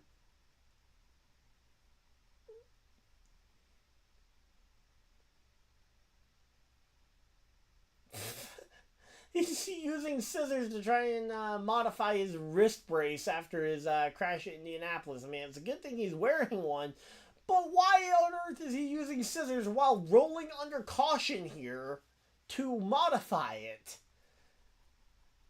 Something's got to be off about that.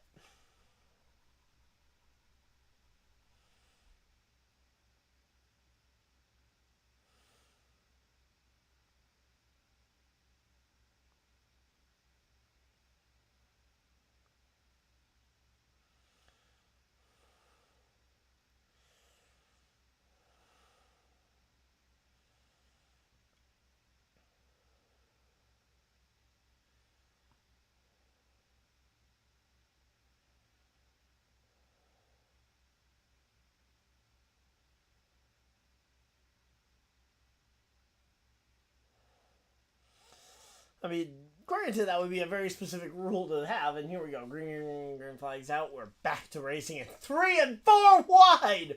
Oh my, there we go. 4 wide right behind Michael McDowell. Looks like Chase Elliott might be the one getting shuffled out down to 3 wide here. Michael McDowell currently in front of that 3 wide. And it looks like it might be about to be 4 wide again. 4 wide again. This time Michael McDowell on the bottom of 4 wide.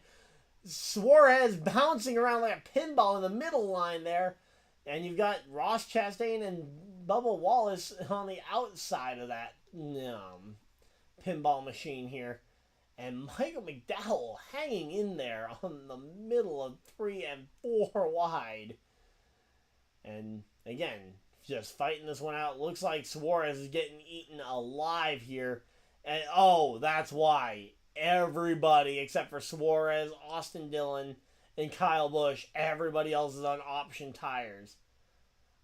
I didn't think everybody went to option tires, but everybody's on option tires here, trying to take advantage of the restart. And yeah, I mean, granted, that's going to be Michael McDowell's last set of option tires, which is a little bit unfortunate. I would have tried to save that last set of. I think potentially Suarez has the right idea. I mean, granted, you don't want to lose that much track position. If you know everybody's doing it, you might want to try and consider it at least. But yeah, it's one of those things that it's hard to justify going for the for your final set of option tires this far away from the end of the race when they've proven to be so effective. That if you can save a set for a late run through the field at the end of the race, like, I think if Suarez can stay on the lead lap and potentially catch a caution late in this race, this one could be over.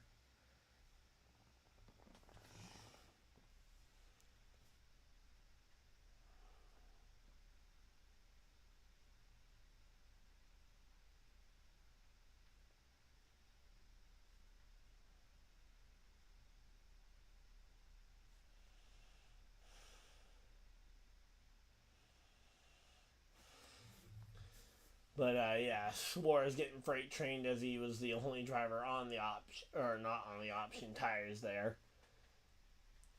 Again, right now, Michael McDowell just trying to stabilize and again, this time Michael McDowell using the tires as a defensive measure to avoid losing spots the same way that, again, Daniel Suarez is almost certainly going to here. But if I'm Michael McDowell, I want to try and be gaining some spots here because I do not want to I don't want to be trailing for too long here. Because again, I think once you've used your sets of option tires up, I mean, it's going to be hard to keep justifying a option to keep going. And going to be especially hard, like, for example, again, Michael McDowell, in this hypothetical situation, if we get a late caution, I think Suarez being able to charge through the field from 17th to 1st is a very real possibility. And Truex has a flat. Truex has a flat tire.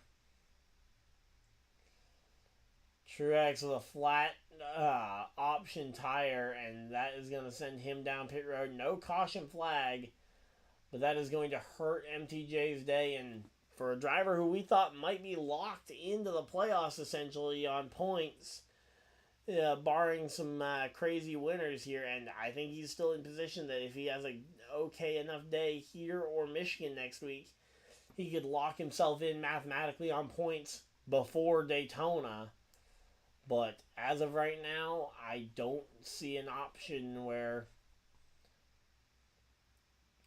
he goes and gets it. No, they had the hood up. That might mean that it wasn't a flat tire. It was potentially something worse under the engine. Now they got the leaf blower out there trying to blow dry the brakes, potentially trying to get some cold air going. But no, they're definitely Truex is definitely out of the running for a race win here tonight. Definitely an unfortunate use of MTJ here. Of course, I had to gamble on him winning the race and not Bell or Hamlin, who are first and third right now.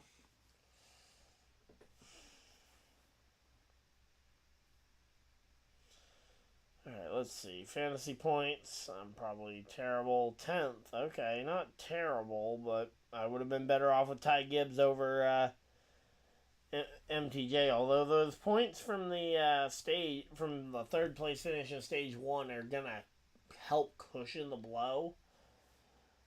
But man, that's not exactly the spot I wanted him to try and finish in.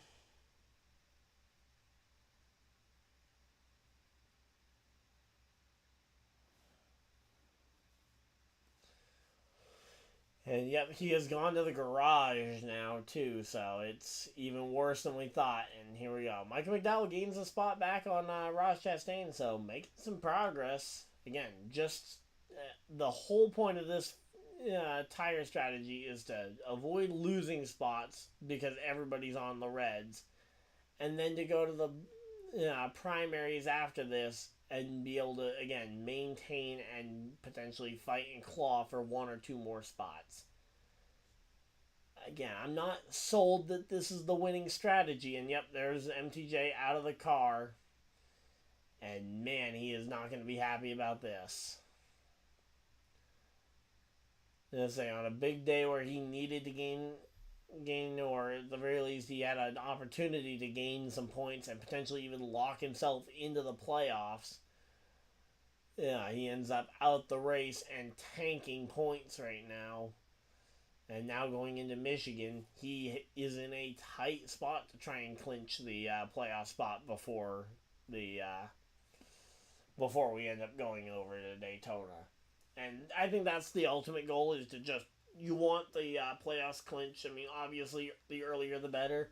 But if you can have them clinched before you get to Daytona, that's ideal, because then you're not stressing about points at Daytona, and you're free to basically run the race. Yeah, especially this year where Daytona isn't a make or break, so so you have to worry about the potential of not only a random winner at Daytona, but a potential underdog winner like an Eric Jones at Darlington the following week. You have to worry about both of those. So, makes it a lot harder on Truex for that one. Alright, but there we go. We are all set and ready for this one. They're at a side-by-side commercial break. We got the box top machine of the number 47 doing battle here with the number 2 car of Austin Cindric. Cindric looks to be gaining the upper hand on that one. Not sure if that's for position, though, either. It might not even be. Yeah, I don't think it's for position. Yeah, no, Cindric's 17th. Stenhouse is on the lead lap in 13th. Alright, so there we go. We are just chilling out, though, here. Hopefully everybody's having a fun time. Of course, if you guys are, of course, remember to hit the like button and subscribe if you guys are new so you guys don't miss any future videos or live streams. We've been doing these types of things. We've been doing these streams all season long. Alright. As I say, no real plans to stop doing them anytime soon. Although I will say, not this coming year, but there will be a move coming at some point, which will mean there will be a summer or a time period where I will not be able to, where I won't be able to stream. Hopefully I can maybe make the move in the off season, but it's going to be a hard one to make that move. Alright, here we go.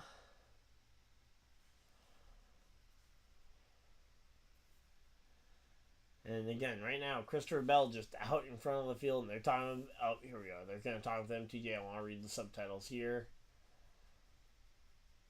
But yeah, so Michael McDowell, host of Are Both Out of Option Tires. Same thing with Barry. All right, here we go. It hiccuped once down the backstretch, like it broke a valve spring or something. Then it kind of self-destructed. Okay. So yeah, so his engine just completely blew up there one of them days. Yep. Alright, let's see. What about the option tire here, Martin? Okay.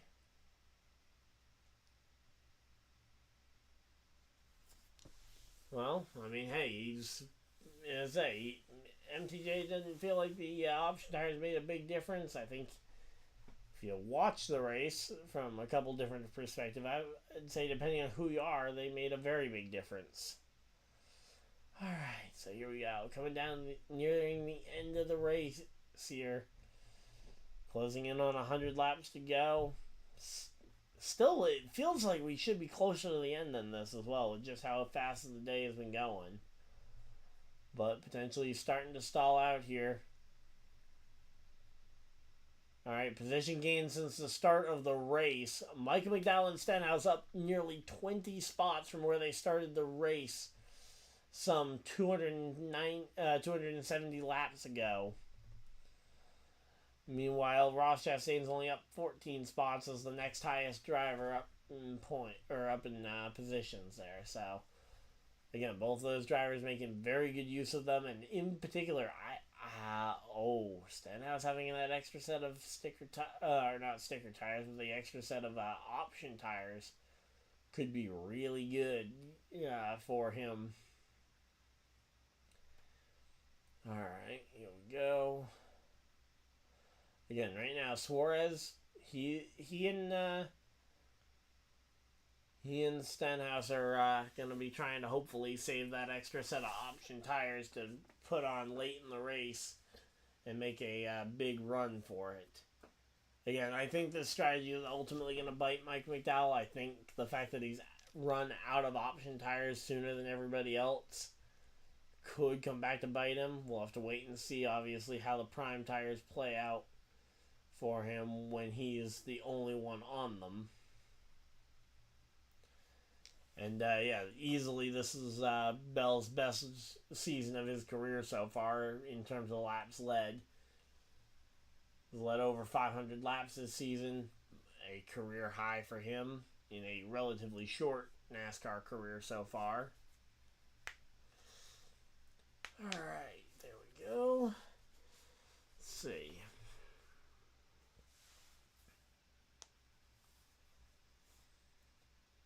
Austin Cindric closing in on back bumper here of the 77. Not a battle for position as far as I'm aware.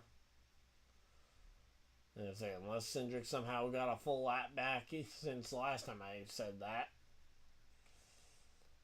I'm going to say, Cindric is running pretty well, though, in terms of trying to potentially earn his lap back on merit, it seems like, at least, because he went from battling with Stenhouse a few laps ago to now battling for Hocevar 3 positions further up.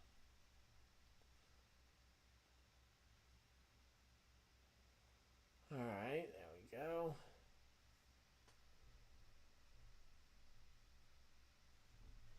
So, wait, Cindric doesn't have power steering in that car?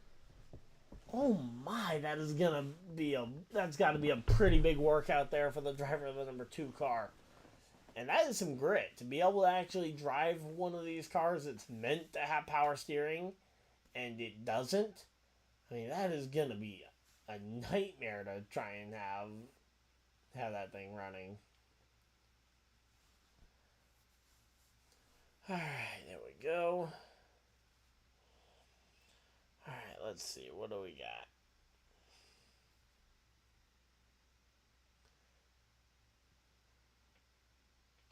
So, 2 sets of tires left. The 7, 15, 66, and 16. None of them. And the drivers out of sets of the option tires, the 77, 34, 48 among the drivers that are out of option tires at this point.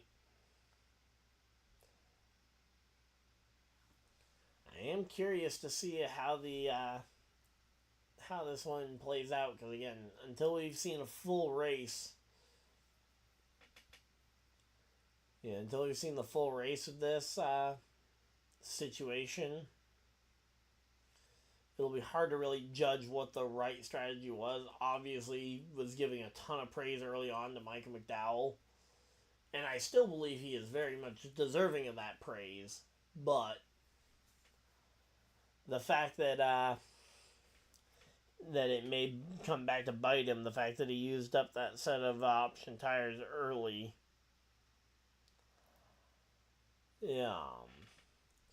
could definitely be a big factor here. So we're about 50 laps into this run, and here comes Byron and Larson to pit road.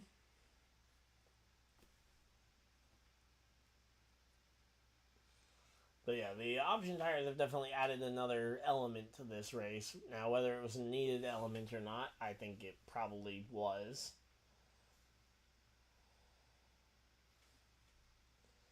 Here we go. Here comes Denny Hamlin to pit road. Said Denny Hamlin opting to come to pit road already.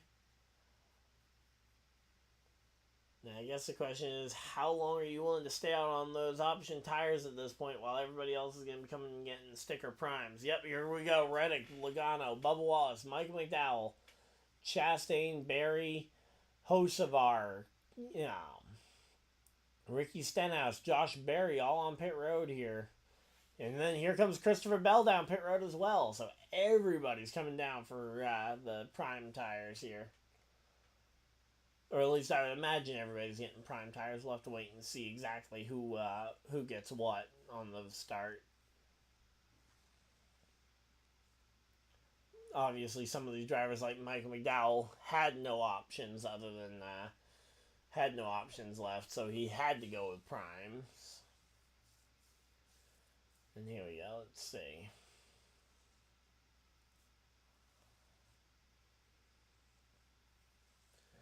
So again, we're going to have to wait and see. Elliott Suarez still out there. Elliott on the red tires.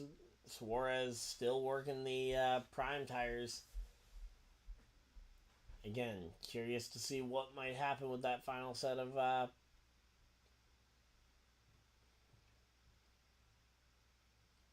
what's going to happen with Suarez's final set of option tires. So here we go. Oh no! Oh no! Speeding penalty. Christopher Bell. Too fast exiting pit road and caught with a speeding penalty this late. Might be a day ender for the young gun out of the number 20 camp here. And here we go. Here he comes down pit road. Service pass-through penalty. Chase Elliott on pit road here getting 4 tires.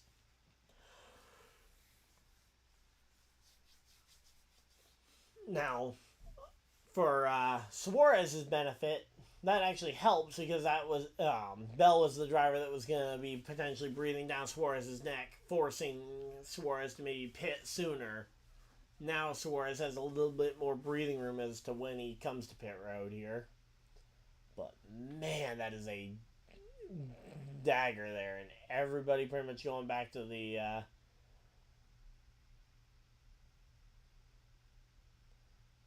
going back to the prime tires here for pretty much everybody. At least everybody inside the top 10 to 15. Actually, everybody in the top 20 currently on the prime tires. Again, curious to see how Suarez plays this one. If you come to pit road for the option tires now while everybody else is on primes, you might be able to get your way right back up into the fight. And assuming that there's no restarts late in this race, you might find yourself in position to just win the whole race. Now, if there is a late race caution flag and you do that strategy, you're absolutely in trouble because everybody else will have a set of options basically and be able to run right past you. Alright, let's see. Again, right now, 16 drivers on the lead lap. Suarez has yet to pit on this run, so we anticipate that his pit stop will be coming soon. And that will open the door for a few more guys to get back on the lead lap.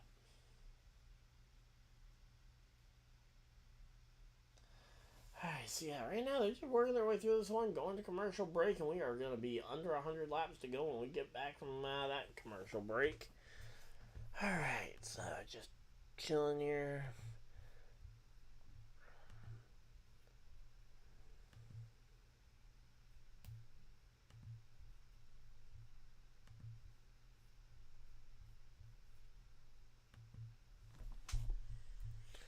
Alright, there we go.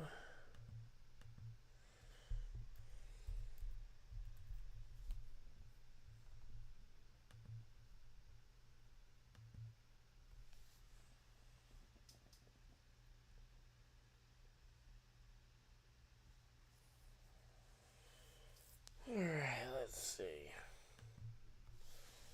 Again, we're just kind of hanging out here. Under 100 laps to go in Richmond is going to be an interesting one.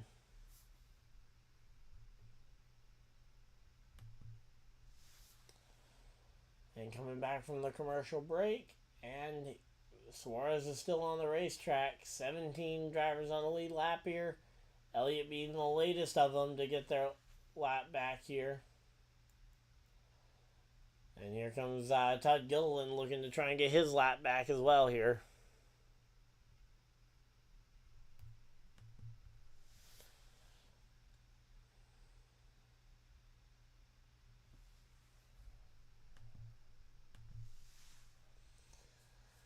Alright, and here we go. Here comes Suarez down pit road.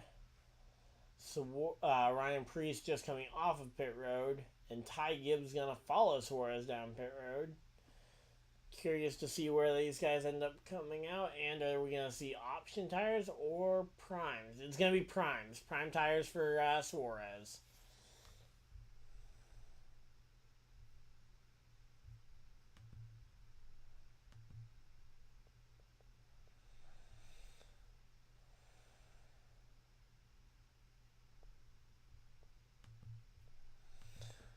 Alright, here we go. So, Denny, Hamlin, Logano, Reddick, the top three. Honestly, this top three is actually pretty legit. Like, I mean, yeah, if you look the rest of the top 10 over, there's a couple of guys that you might consider, quote-unquote, gimmicks. Or guys who maybe shouldn't be in this position, but... And say, for the most part, I would say this is a fairly legit top 10.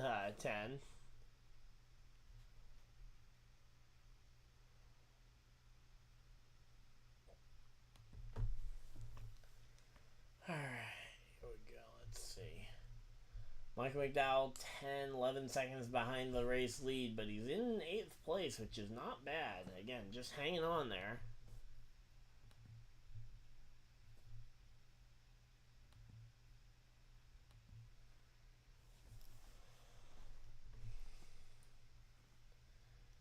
Alright, let's see. Herbst on pit road here in the 15. Again, only 16 cars on the lead lap here with Hamlin leading the charge now, so that's a legit number. 16 cars on the lead lap, that's all that's going to be fighting for this spot.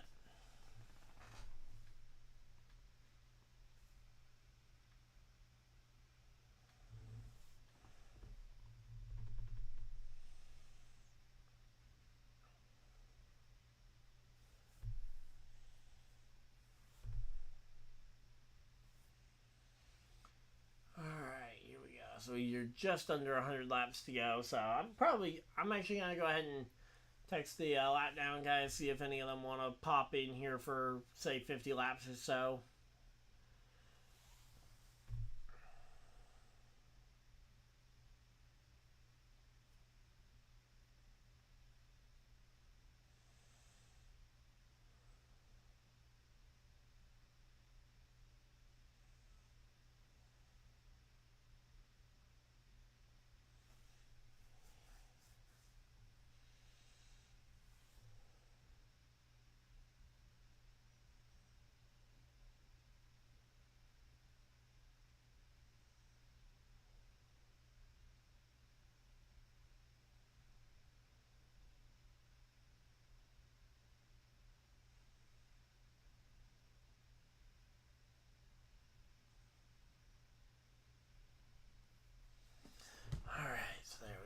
Send the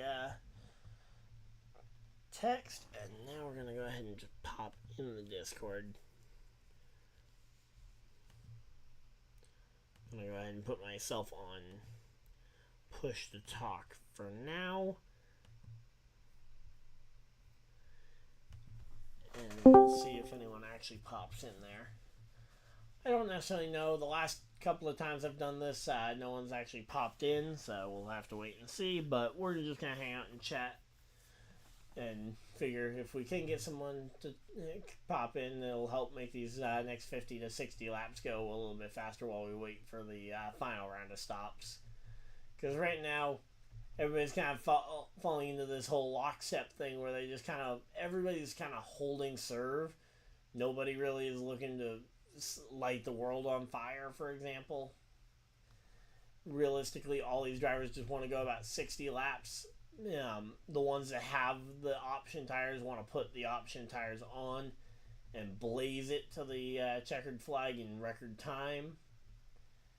And guys like McDowell are dreading that idea that potentially everybody but him is going to have fresh tires to go and run right up to the front of the field.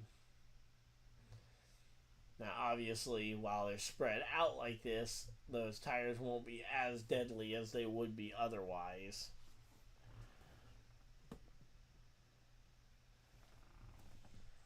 Alright, so there we go. Might have Tyler popping in.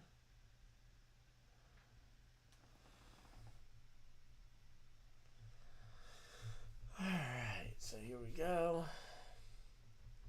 Got Ross Chastain trying to take... Ross versus Bubba is actually a very fun battle to happen to see on the track. Let's see where they are in terms of the points battle at this point. Bubba Wallace is ahead of Ross Chastain by 3 points. Now they're both ahead of... oh, wow. And Ross is only ahead of... Buescher by 1 point for the cut line. So all three of them are covered by a 4-point gap between Bubba Wallace and Chris Buescher for the cut line here. Obviously, still a very early, still pretty early on. We're 4 races out, or 3 races out from the end, so it's pretty early to be going and saying, "Oh, this is good. Oh, this is bad," but. It is certainly an interesting situation. Also, let me make sure that the Discord audio is included on the stream. Yes, it is. Okay. Alright. There we go. And we are just chilling out. Hopefully everybody is having a fantastic time. 90 laps to go.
go. Got that done, and we are coming back from commercial break.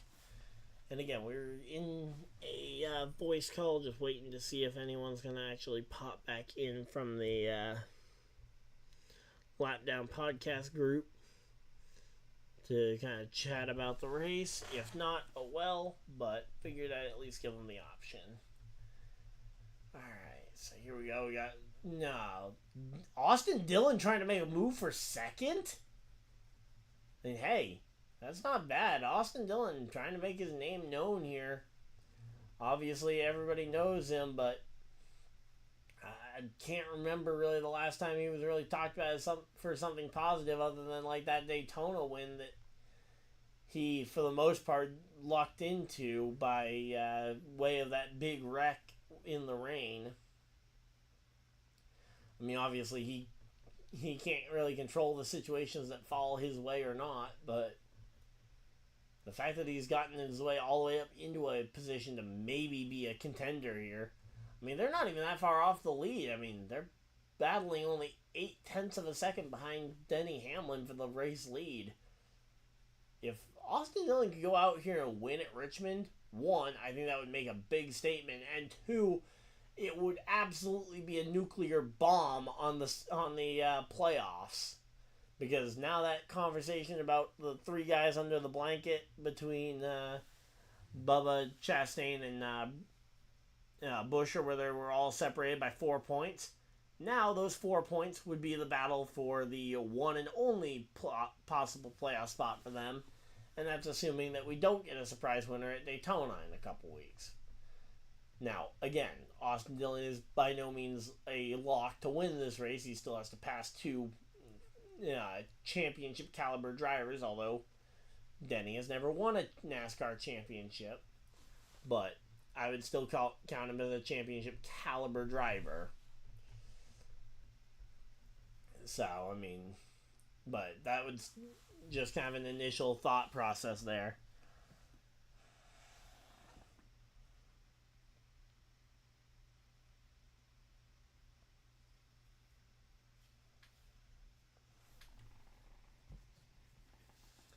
Alright, here we go. Let's see. But yeah, this is definitely a much better Austin Dillon than we've seen all season long. Honestly, if he raced this well throughout most of the early part of the season, I don't think most of us would have ever even talked about the potential that he gets replaced at RCR. Because, I mean, I think a lot of us were starting to talk about the potential that maybe it's time for Austin Dillon to move in-house to to some kind of competition director role or something. Or not specifically competition director, but some sort of in-house role in the management ladder of RCR, or even as some kind of driver's coach to some extent, but that his driving really wasn't keeping him on the racetrack very much here at this point. So, there we go. But again, if he can just keep this consistency, this consistent type stuff going, I wouldn't rule out a potential that he could go out here and win a race. Which is something we haven't talked about for him pretty much outside the plate tracks in a couple of years. And I remember that one Texas race, but even that he had to catch a pretty lucky break with.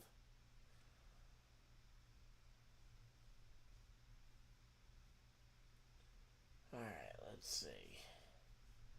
Just kind of looking up and down the leaderboard. Looks like McDowell's got pressure from Byron here, but the question is, can McDowell actually pull away from Byron or not? Last time by, he was actually faster than Byron by a 10th. So, I mean, he's actually fast enough that he might start to pull away here. But, yeah, so the Packers-Eagles game, that one's only on Peacock. I'm definitely streaming that one week 1 of the NFL season.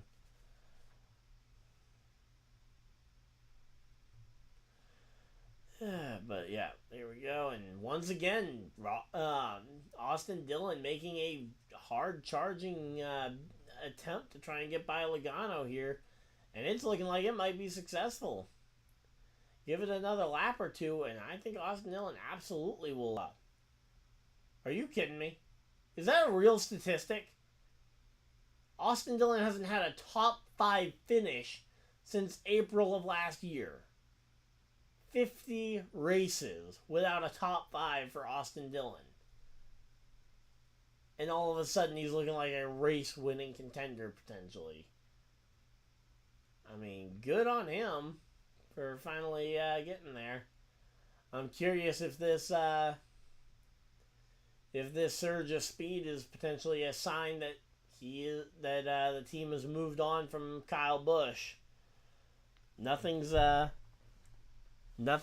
official yet, but there's been a lot of talk about potentially Kyle Busch maybe being the replacement there at Spire Motorsports for the driver of the for that driver. Window capture, come on. Oh, what? Come on. There we go. Got that back up. Alright, so there we go.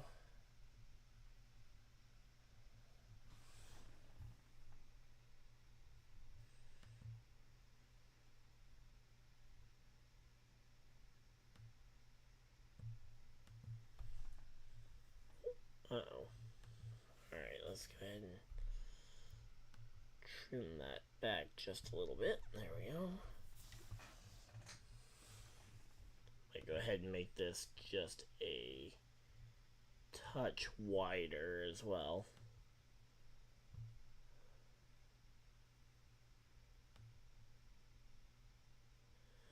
Oh, nope, that's not what I wanted to do.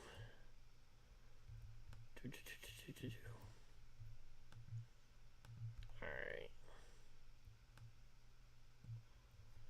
Come on. There we go. That is what I wanted. There we go. Alright, so there we go. Got that finished. And where did... See, yeah, that's what I think what all of us were wondering is where did Austin Dillon come from? Because, yeah, Austin Dillon's now right on the back bumper of Denny Hamlin for the race lead when Hamlin and the Toyotas had looked untouchable all morning in the first half of this race. In the first, 70-lap sprint. In the first 70-lap sprint to the thing, the Toyotas looked untouchable. And now all of a sudden, Austin Dillon, of all people, is going to be up here racing for it? Again, I'm curious if this might be a sign that, hey, they've started, they're starting to focus more on that 3 car because they don't think the driver of that 10 is going to be there long.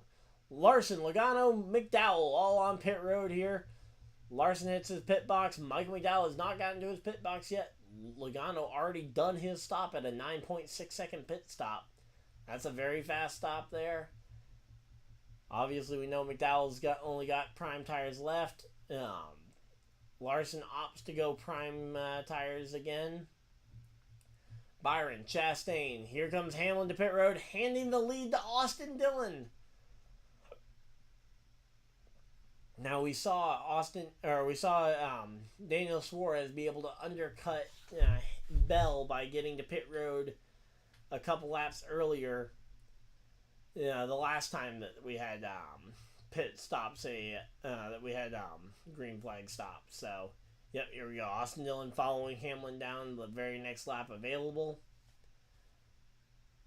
So it's only going to be a 1-lap undercut here for Hamlin, but I think Hamlin's hoping that that'll be enough to maybe put some distance between himself and Dillon. Now, the real question is who's putting on the primary tires and who's putting on option tires. Dillon goes primary tires here. I don't know if he has any extra prime tire or if he has an extra set of options in the pits. But as of right now, he put on the prime tires here. I believe if Hamlin's... I don't know, did Hamlin go primes? Because if Hamlin went option tires, it's going to absolutely be a difference maker here. But here we go. Hocevar, Bell, Stenhouse, Suarez, Blaney, the top 5. Elliott on pit road, and that leaves only the top 5 without having pit here in this cycle. And here comes Hocevar from the lead. Carson Hocevar, big lock up there entering pit road. Shouldn't matter because he's doing 4 tires anyway, as long as he didn't speed. You know, which is always a concern there. Coming down pit road, gonna stop in his box. And that's gonna hand the lead back to Christopher Bell, who we haven't seen lead in a hot minute there. Stenhouse, Suarez, and Blaney, the other drivers who have yet to pit here. Meanwhile, you got Denny Hamlin and Logano, who have both managed to leapfrog past Austin Dillon here, putting Austin Dillon back into 3rd place after he was right on the tail of the lead. By the way, 3rd in terms of their strategy, because obviously there's still those 4 cars who have yet to pit that are like 7 seconds ahead of the field. But again, right now, Hamlin looking to put up a pretty good fight here.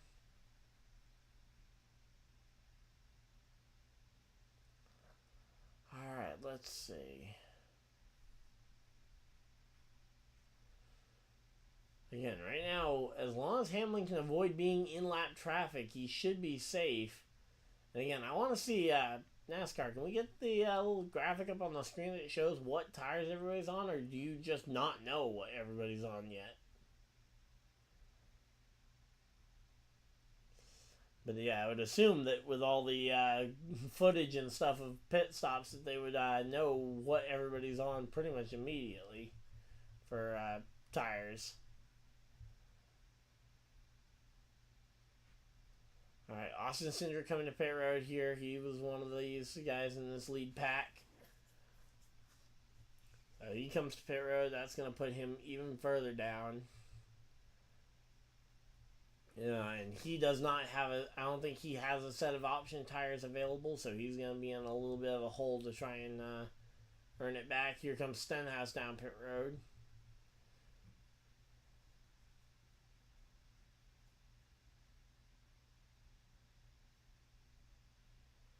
Alright, so yeah, right now, again, Stenhouse just hanging on here.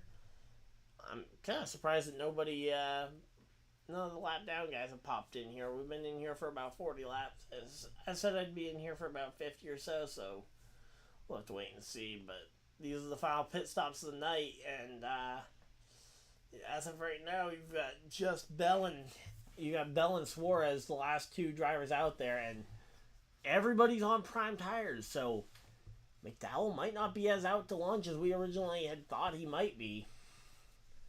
And here comes Bell to pit road. So Bell comes to pit road. Austin Dillon passing Logano once again.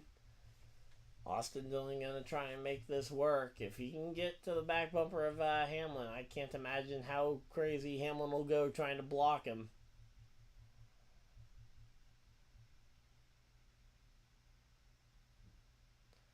Alright, let's see. And right now, Bell's coming off pit road, but it's going to be a rough one here. Yeah, he's going to be 14th, 15th, outside the top 10 right now, and it's going to be a hard one to try and get him back up into the top 10. And now you've got Suarez leading the field. He can probably run a decent chunk further, but the question is whether or not he'll risk it while, theoretically in a position to try and make something happen.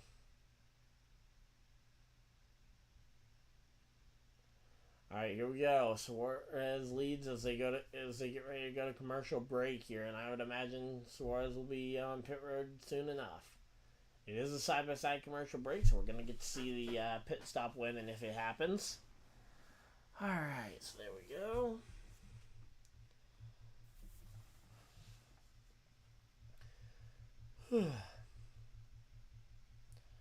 Alright, there we go. Double checking that.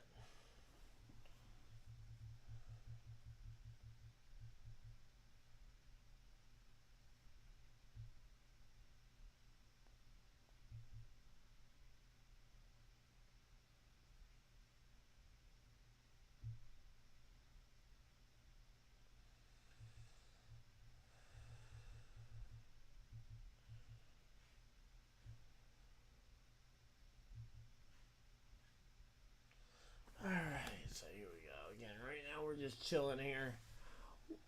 Suarez has come to pit road, and we have now cycled this thing around. Denny Hamlin versus Austin Dillon for the race lead. If Austin Dillon can pull this one off, I will be stunned.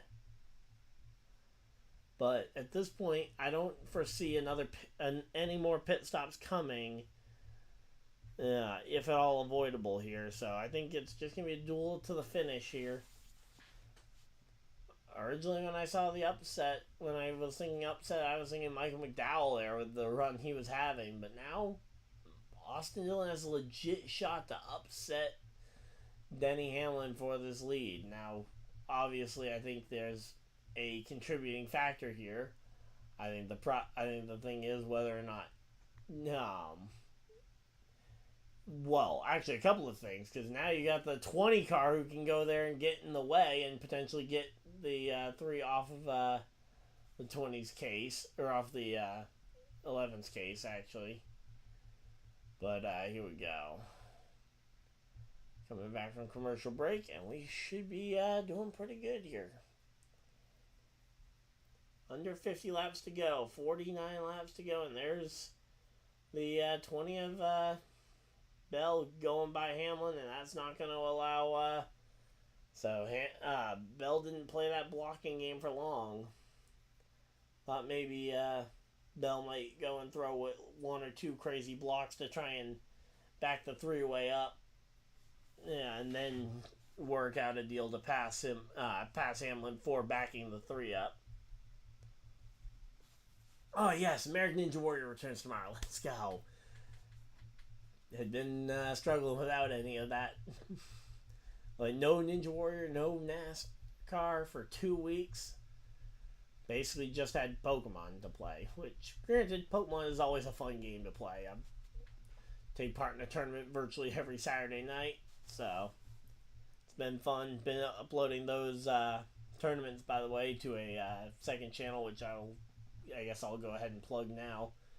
But yeah, I have a second channel that I started called Ryan Dyer Gaming, where if you guys want to see me play Pokemon or some of the other video games that I like to play, in my spare time, it's pretty much just Pokemon.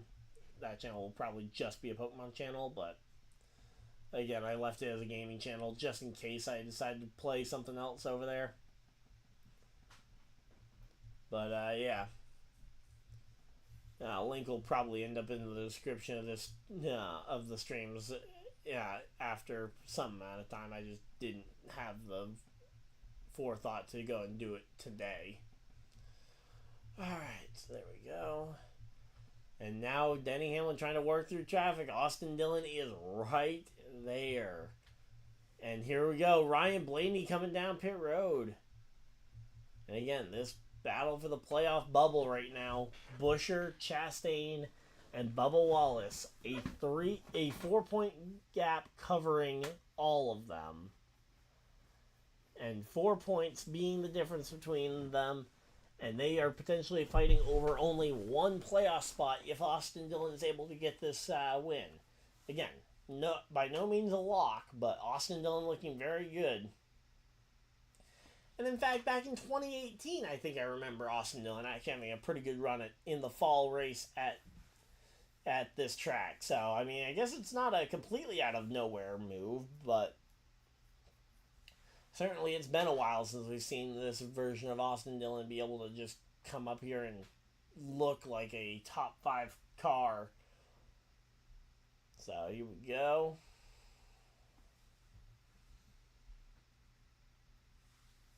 So, Michael McDowell up inside, he's up to 9th here, but again, that's just too far back now. If Austin Dillon gets a restart, that's my question.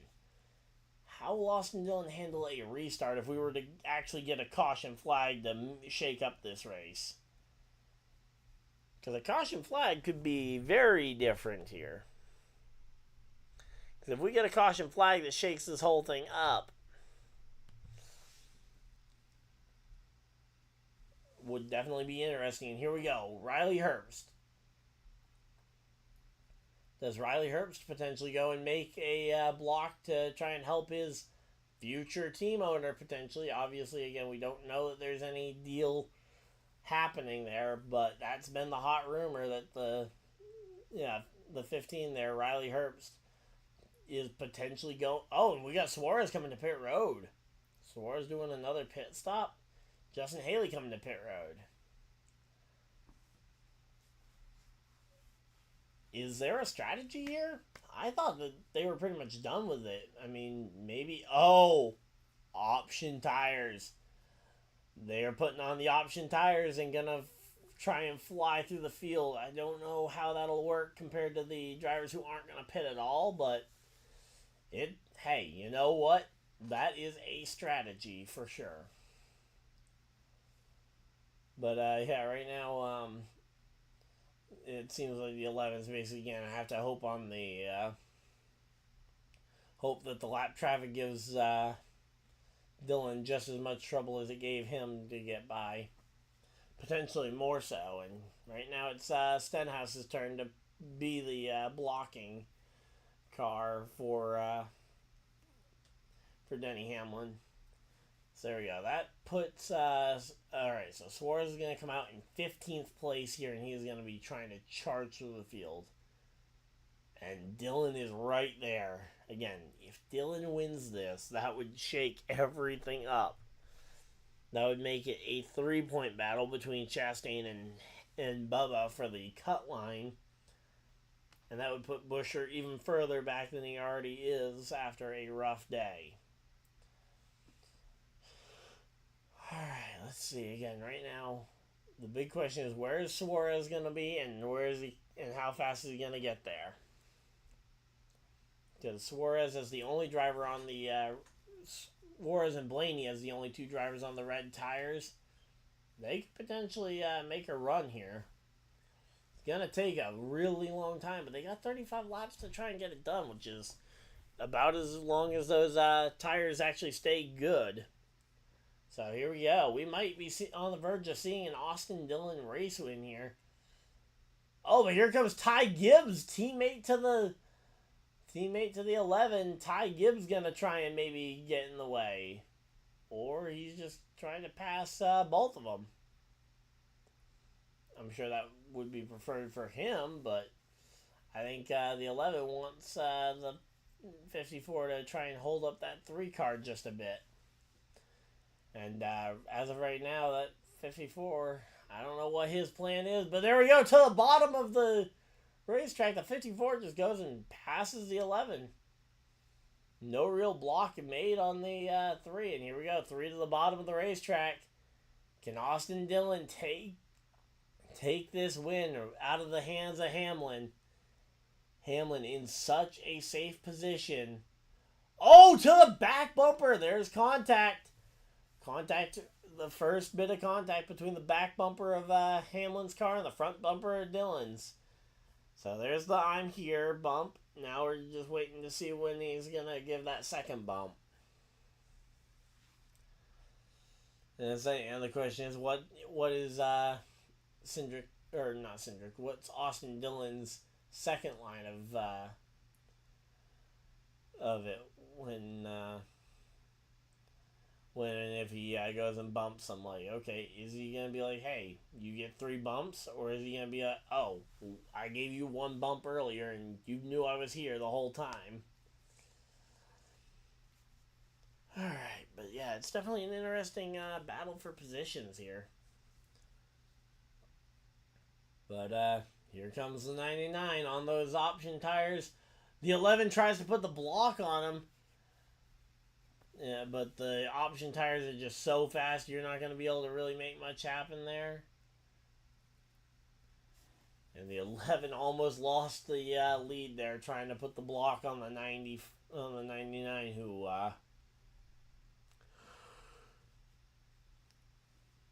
was not a contender for position there. So Suarez back on the lead lap here. He's in 15th place. Meanwhile, Austin Dillon is trying to lead a lap here in the race. I don't think he's led a lap yet today. But, yep, here we go. Dillon edging out in front. And, yep, Austin Dillon is now your race leader.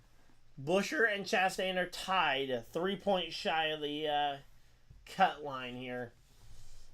And with 3 races to go, we could still see a full grid of winners, potentially. And Truex is by no means safe. But, man, there we go. Austin Dillon to the race lead. And we get another side-by-side commercial break. I will not complain about a side-by-side commercial break with this kind of drama going on. Let's go.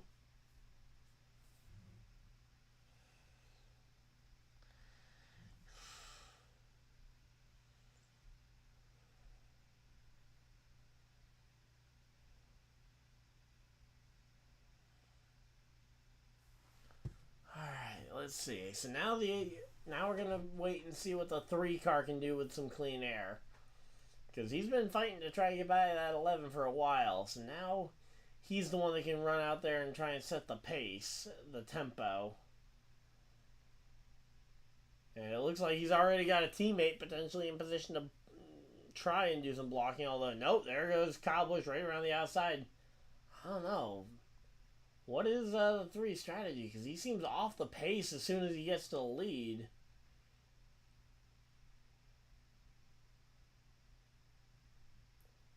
Alright, so yeah, right now though, as I say, they're working their way through this one. I'm curious to see where Suarez lands at this point. Because Suarez landing here, he's a fast driver. It's not going to be a situation of does he land. I mean, the problem is he's got so much ground to try and make up. He's up to 10th right now already. He just re-entered the top 10 in terms of positions, but he's got 17 seconds to run back down Austin Dillon and the others. And the fact that we haven't had a caution yet is also concerning. There we go. Because again, at what point do we potentially get our first caution flag of the day? I'm going to go ahead and pop out of the Discord call since nobody popped into that. And, yeah, here we go. Figured I'd pop in there for the,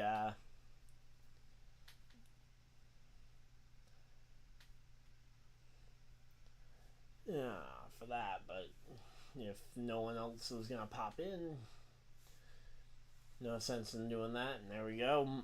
Suarez up to 7th here. He's charging his way forward. He's on those option tires, and he is charging right now. Austin Dillon's got to be hoping that the 21 laps are not enough for Suarez to climb through the field. Blaney also on the similar charge here. Come on, let's see. And there goes the 99 going around the 38. That's not for position. But here we go. Hocevar versus McDowell fighting it out for position. That's a pretty good one going on. But again, Austin Dillon right now, the race leader. 20 laps to go.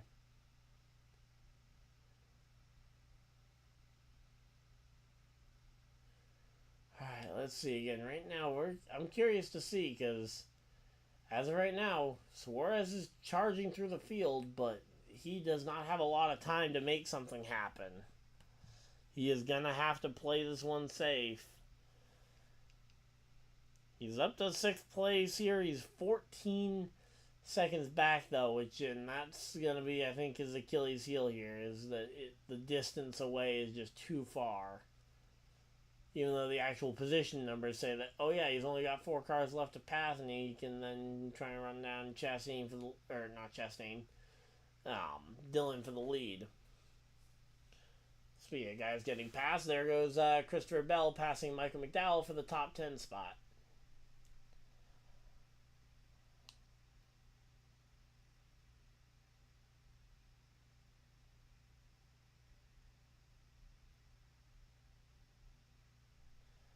Alright, so yeah, right now we're just kind of waiting. This race has been long. It's getting late. It's almost 9 o'clock already. But, yeah, right now, though, Austin Dillon in a insane position to potentially go and win this race. And if he does that, it will be probably one of the most insane upset wins we've seen since, well, Austin Dillon's last race win, which is just kind of ironic.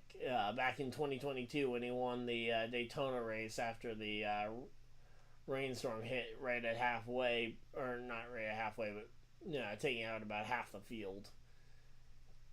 And right now, as long as there's no caution flag, which again, there just has been no cautions all day, which is a little weird.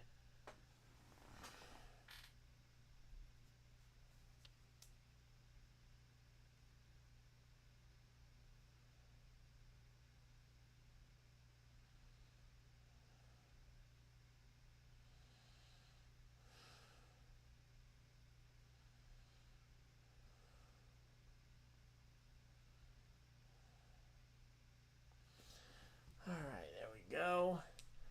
Just went and put in the text that'll almost guarantee us a yellow flag here in a few laps by commenting on the fact that there has been no yellows so far and how interesting it is that we haven't had a yellow so far on the day. Let's see if I can maybe manipulate a dire curse here into striking and making an exciting final restart here.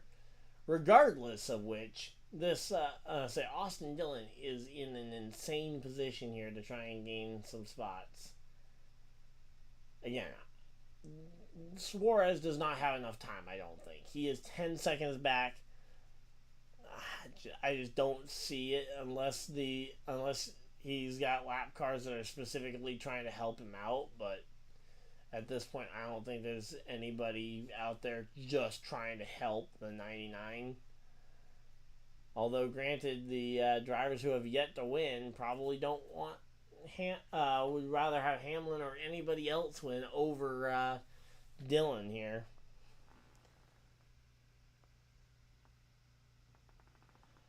So here we go. Let's see. Again, it is all about just chunking these laps here, and Suarez is really starting to chunk these laps about a second or so per lap. It's gonna be really close.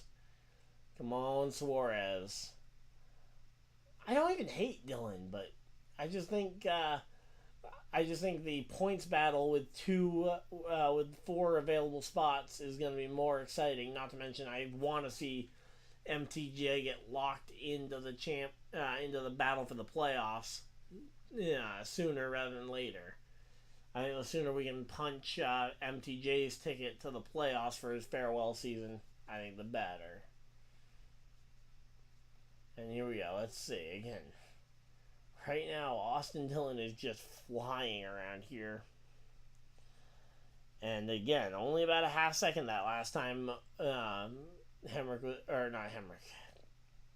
Suarez was able to gain on Dillon. Alright, let's see.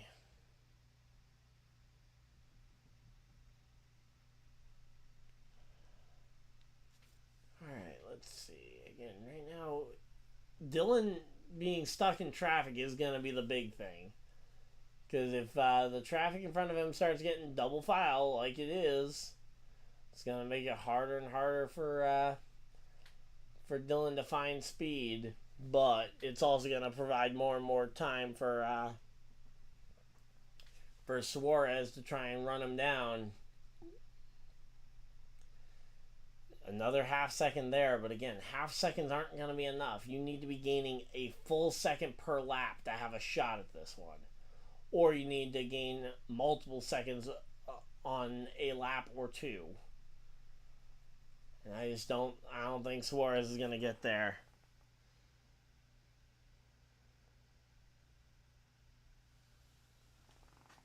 Yeah, I mean, at this point, I don't think Suarez gets there. I think our best shot for an interesting finish at this point is going to be if we see a caution flag come out, which I wouldn't rule out a caution flag, but it's been a very clean night so far. I would be a little shocked if we see one.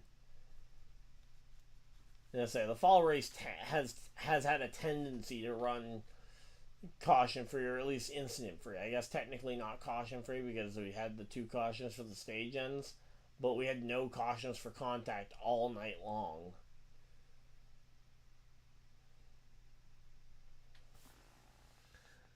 Yeah, no, this is gonna be pretty much over here. So Austin Dillon winning it in Richmond. That is definitely an interesting one here.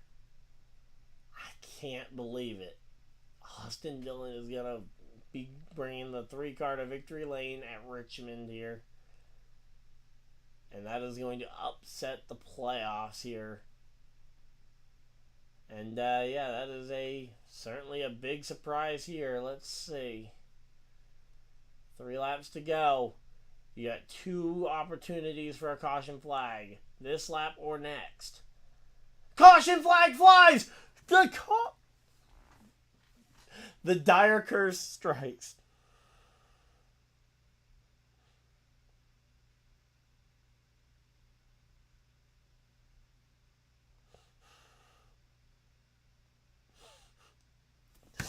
I mean, I was definitely trying to get that. I was trying to manifest that one, and oh, it was Stenhouse too. But yeah, that definitely changes some things, because now Suarez well, not fresh, but he has the option tires very close to the field. Now here's the question: if you take the option tire, that wasn't even Stenhouse's fault. Whoever that was on top of him, Ryan Preece just came down across the track on him.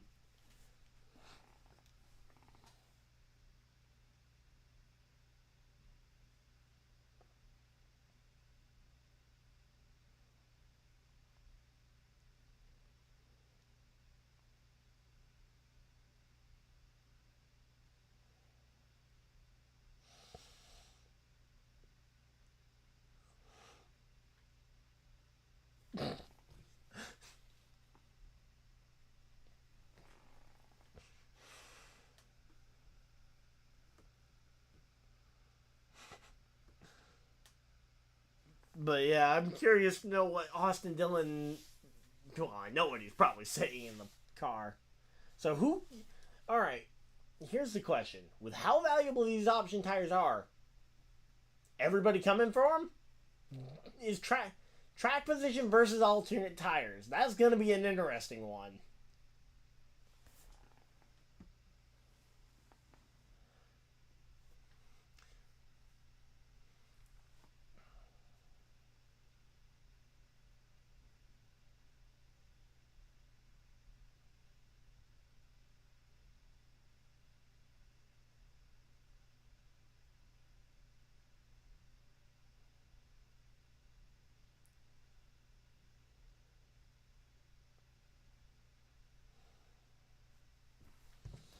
All right, here we go. And yep, here we go. Austin Dillon and the rest of them coming down pit road.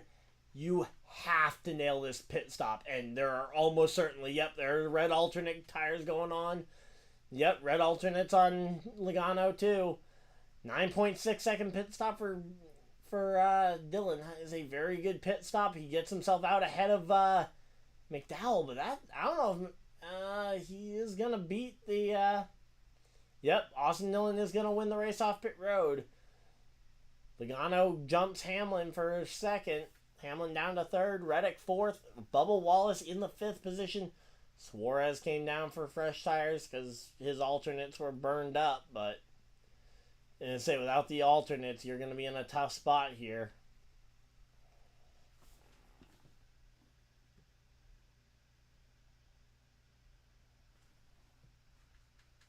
All right, let's see. It's going to be an interesting one here as we get ready for this restart. We have gone to overtime here. Austin Dillon and that 3 crew are fighting for this one.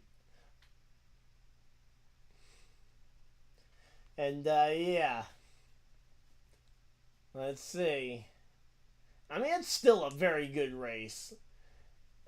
You've run an extraordinary race, and you're almost certainly going to break your 50 race streak of no top 5s. The only problem is going to be can you get the win? And that's going to be the ultimate battle here. Kyle Busch in the top 10. There we go.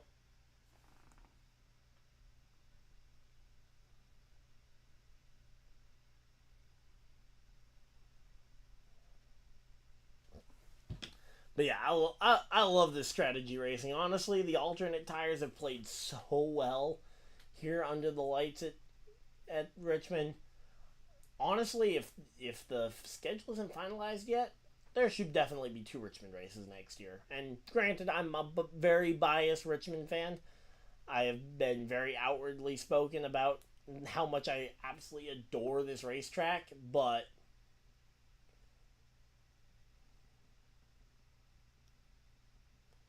here we go, and showing the Richmond race from the spring. A very different story there, because obviously there weren't option tires available, but yeah, the 11 team were able to get the win that time. And now it's going to be up to Denny Hamlin and Joey Logano to see if any of them can take down Austin Dillon here.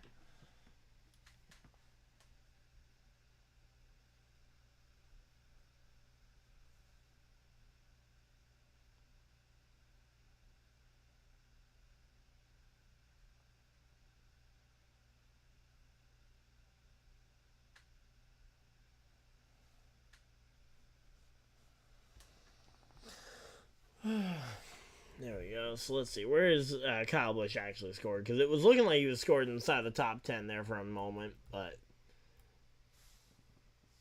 it's showing him 16th.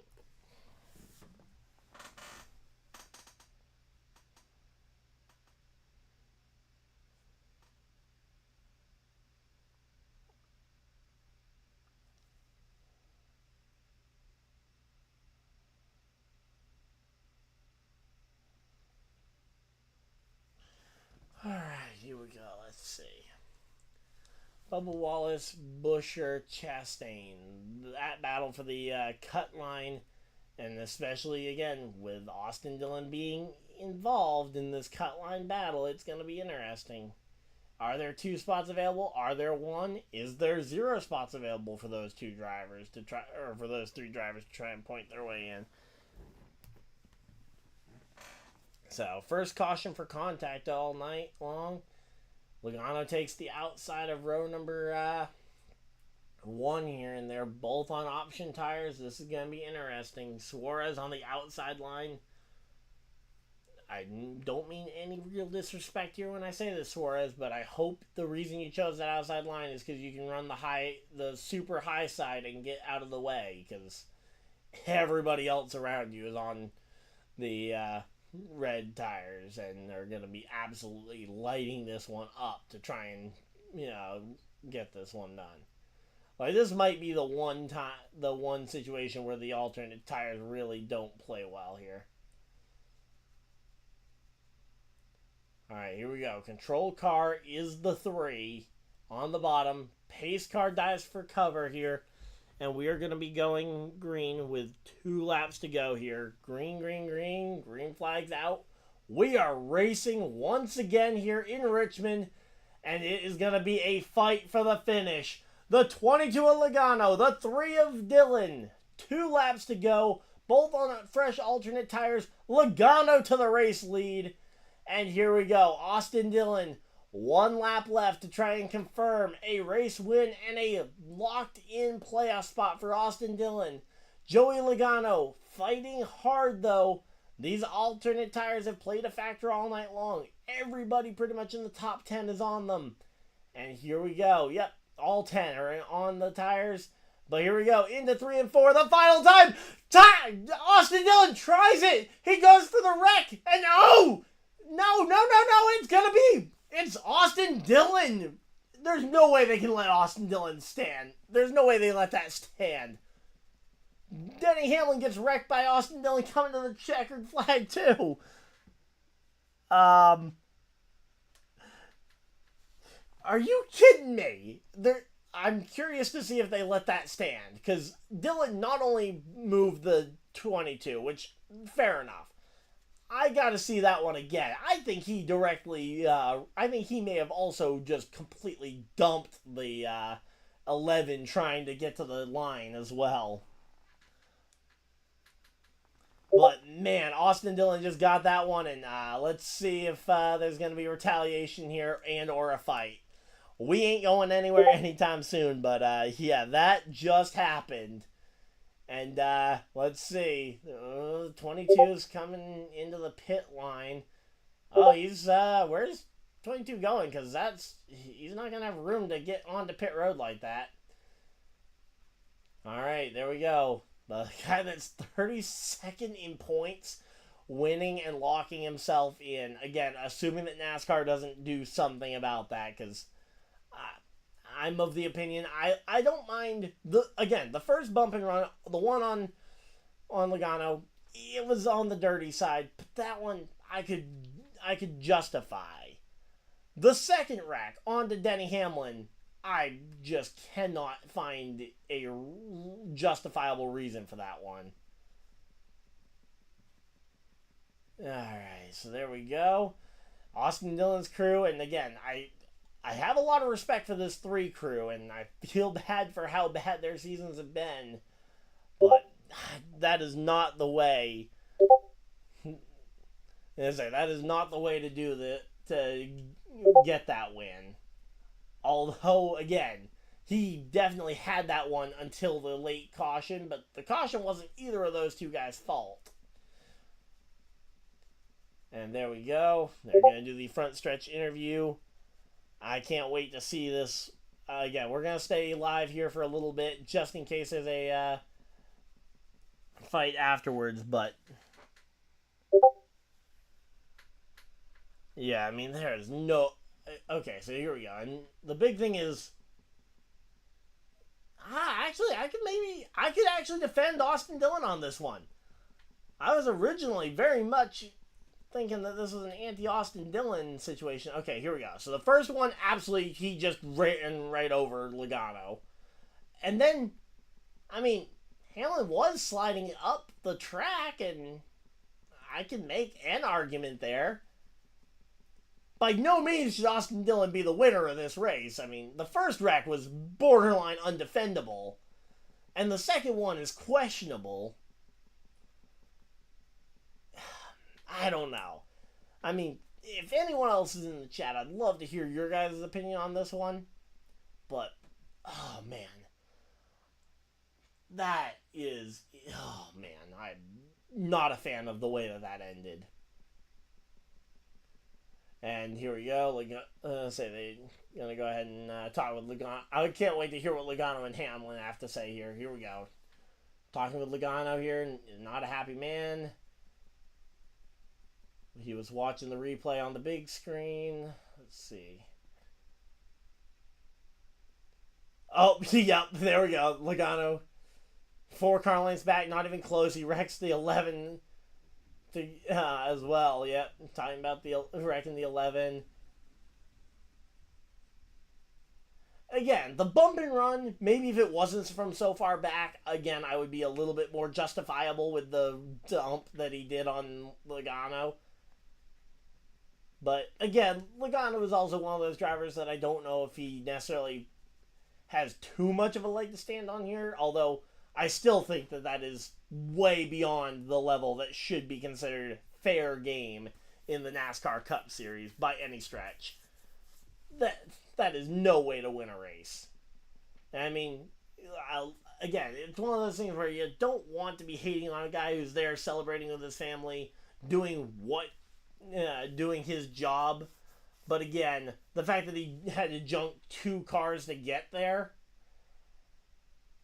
And again, the first one, I can't really find any defense for outside of potentially retaliation for the cut down. And here we go. NASCAR official already coming over to Logano before the fight. And they go to commercial break. Again, we're going to stay live just because I think there is a legitimate chance of a fight. So again, we're going to stay here and just wait until it, but man.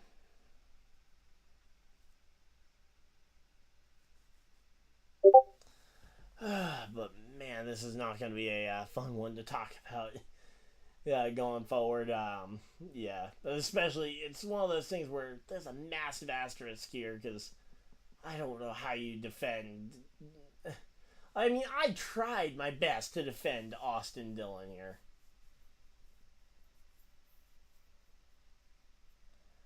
So there we go.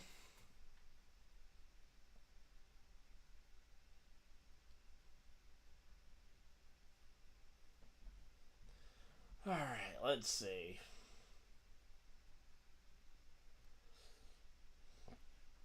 All right, are we coming back from the commercial? Okay, here we go. Post race, come on. Again, I can't imagine that there isn't going to be a fight. All right, they got the 3-car out on the front stretch. They got NASCAR officials around. Here we go. Hamlin's interview. That's another one I wanted to hear. I wanted to hear what Hamlin had to say. All right, here we go. Let's see what Hamlin has to say about this. Here we go. His season, his playoffs on the line. All right, what did you think? Okay, so this isn't Denny speaking yet. All right, here we go. It's obviously foul, but it's fair. It's obviously foul, but it's fair in... Oh, it's fair in NASCAR. It's a different league where there's no penalties for rough driving or anything like that. Opens up the opportunity for Austin to just be able to do whatever he wants. The problem I had is I got hooked in the right rear again. I'm just minding my own business, and he turned left and hurt his shoulder potentially. I don't know. I mean, the record book won't care, but what happened, he's going to be credited with the win, but obviously he's not going to go far because we're blank going to pay blank pay. Okay. Yeah, jumped 20 positions in points off of that win. In fact, he actually jumped a few more than that, but that is definitely some chaos there.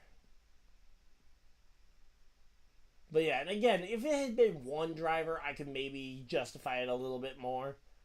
But where it's 2 drivers, I think that you have a very hard time in that one to really do it, to justify anything else. So, well, I've got a video idea for tomorrow, so I guess that's a good thing.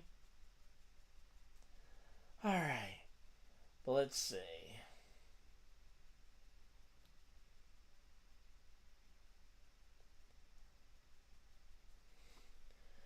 Alright, let's see. What do we got? Again, right now, Austin Dillon is still driving his race car around, so there hasn't been an opportunity yet for a fight, really. But, yeah, again, I want to see when and if there is a fight. I don't want to miss it. So, we're just hanging out here. Hopefully, everybody's having a good time. But, again, that's just one of those things that you can't let... At some point, NASCAR has to draw a line. Oh! Uh-oh. Here's, Kyle Busch coming over and congratulating, Dillon. I thought, at first I saw him spraying water on him. I thought he was mad at him too, and I was like, what did he do? But no, he was coming over there spraying water on him to get his attention, I guess, and then came over to congratulate him. I mean, hey, fair enough. A teammate, you gotta congratulate him, but again, that is not the way you win a race. And I will be shocked if NASCAR doesn't do something here. Okay, here we go. Alright. Let's see. Watching the full restart here again, it looks like. Again, I'm looking for any sort of fair or foul. Again, maybe Logano got a little bit of a jump, but we saw in the spring, Hamlin got a massive jump and was cleared. So here we go. Logano gets out there. Half a car length, 1 car length, and then... Okay, this is still a lap to go, so here we go. Logano takes the white flag with about a half to a 3/4 car length ahead. Dillon comes right in behind him, closes it into about a 1/4 car length. But then down the back straightaway, it stretches to 1.5, 2 car lengths right about there, and then Dillon just sends it right into the back of the 22, and nothing he could have done, and then turns down the track, and yes, Hamlin was moving up the track and got collected. Alright, so there we go. And, let's see. There's a camera following Joey Logano. Again, I don't want to miss if there is a fight. I am anticipating that there will be a fight, but again, I am not happy with the way this race finished. Even though I want to stress this: I don't hate Austin Dillon, and in fact, I don't like Joey Logano. But the fact that I can find a place to defend him is definitely a thing. All right, well, there they celebrated in victory lane, and I don't see Logano anywhere in sight, which means Dillon might be safe for at least a little bit. Again, I'm curious if there's going to be any TV coverage of a fight, or if it's going to be something we see on Twitter later. My guess at this point is that it's going to be something we see on Twitter later. So, yep, there we go. Coming to the end of this one. Figured we'd at least stay live just in case there was a fight, but looks like no fight. So, hopefully you guys enjoyed. If you guys did enjoy this live stream, hopefully you guys enjoyed, and I will see you guys in the next video, live stream, whatever you decide to do with the rest of your night. Have a great night, everybody, and goodbye!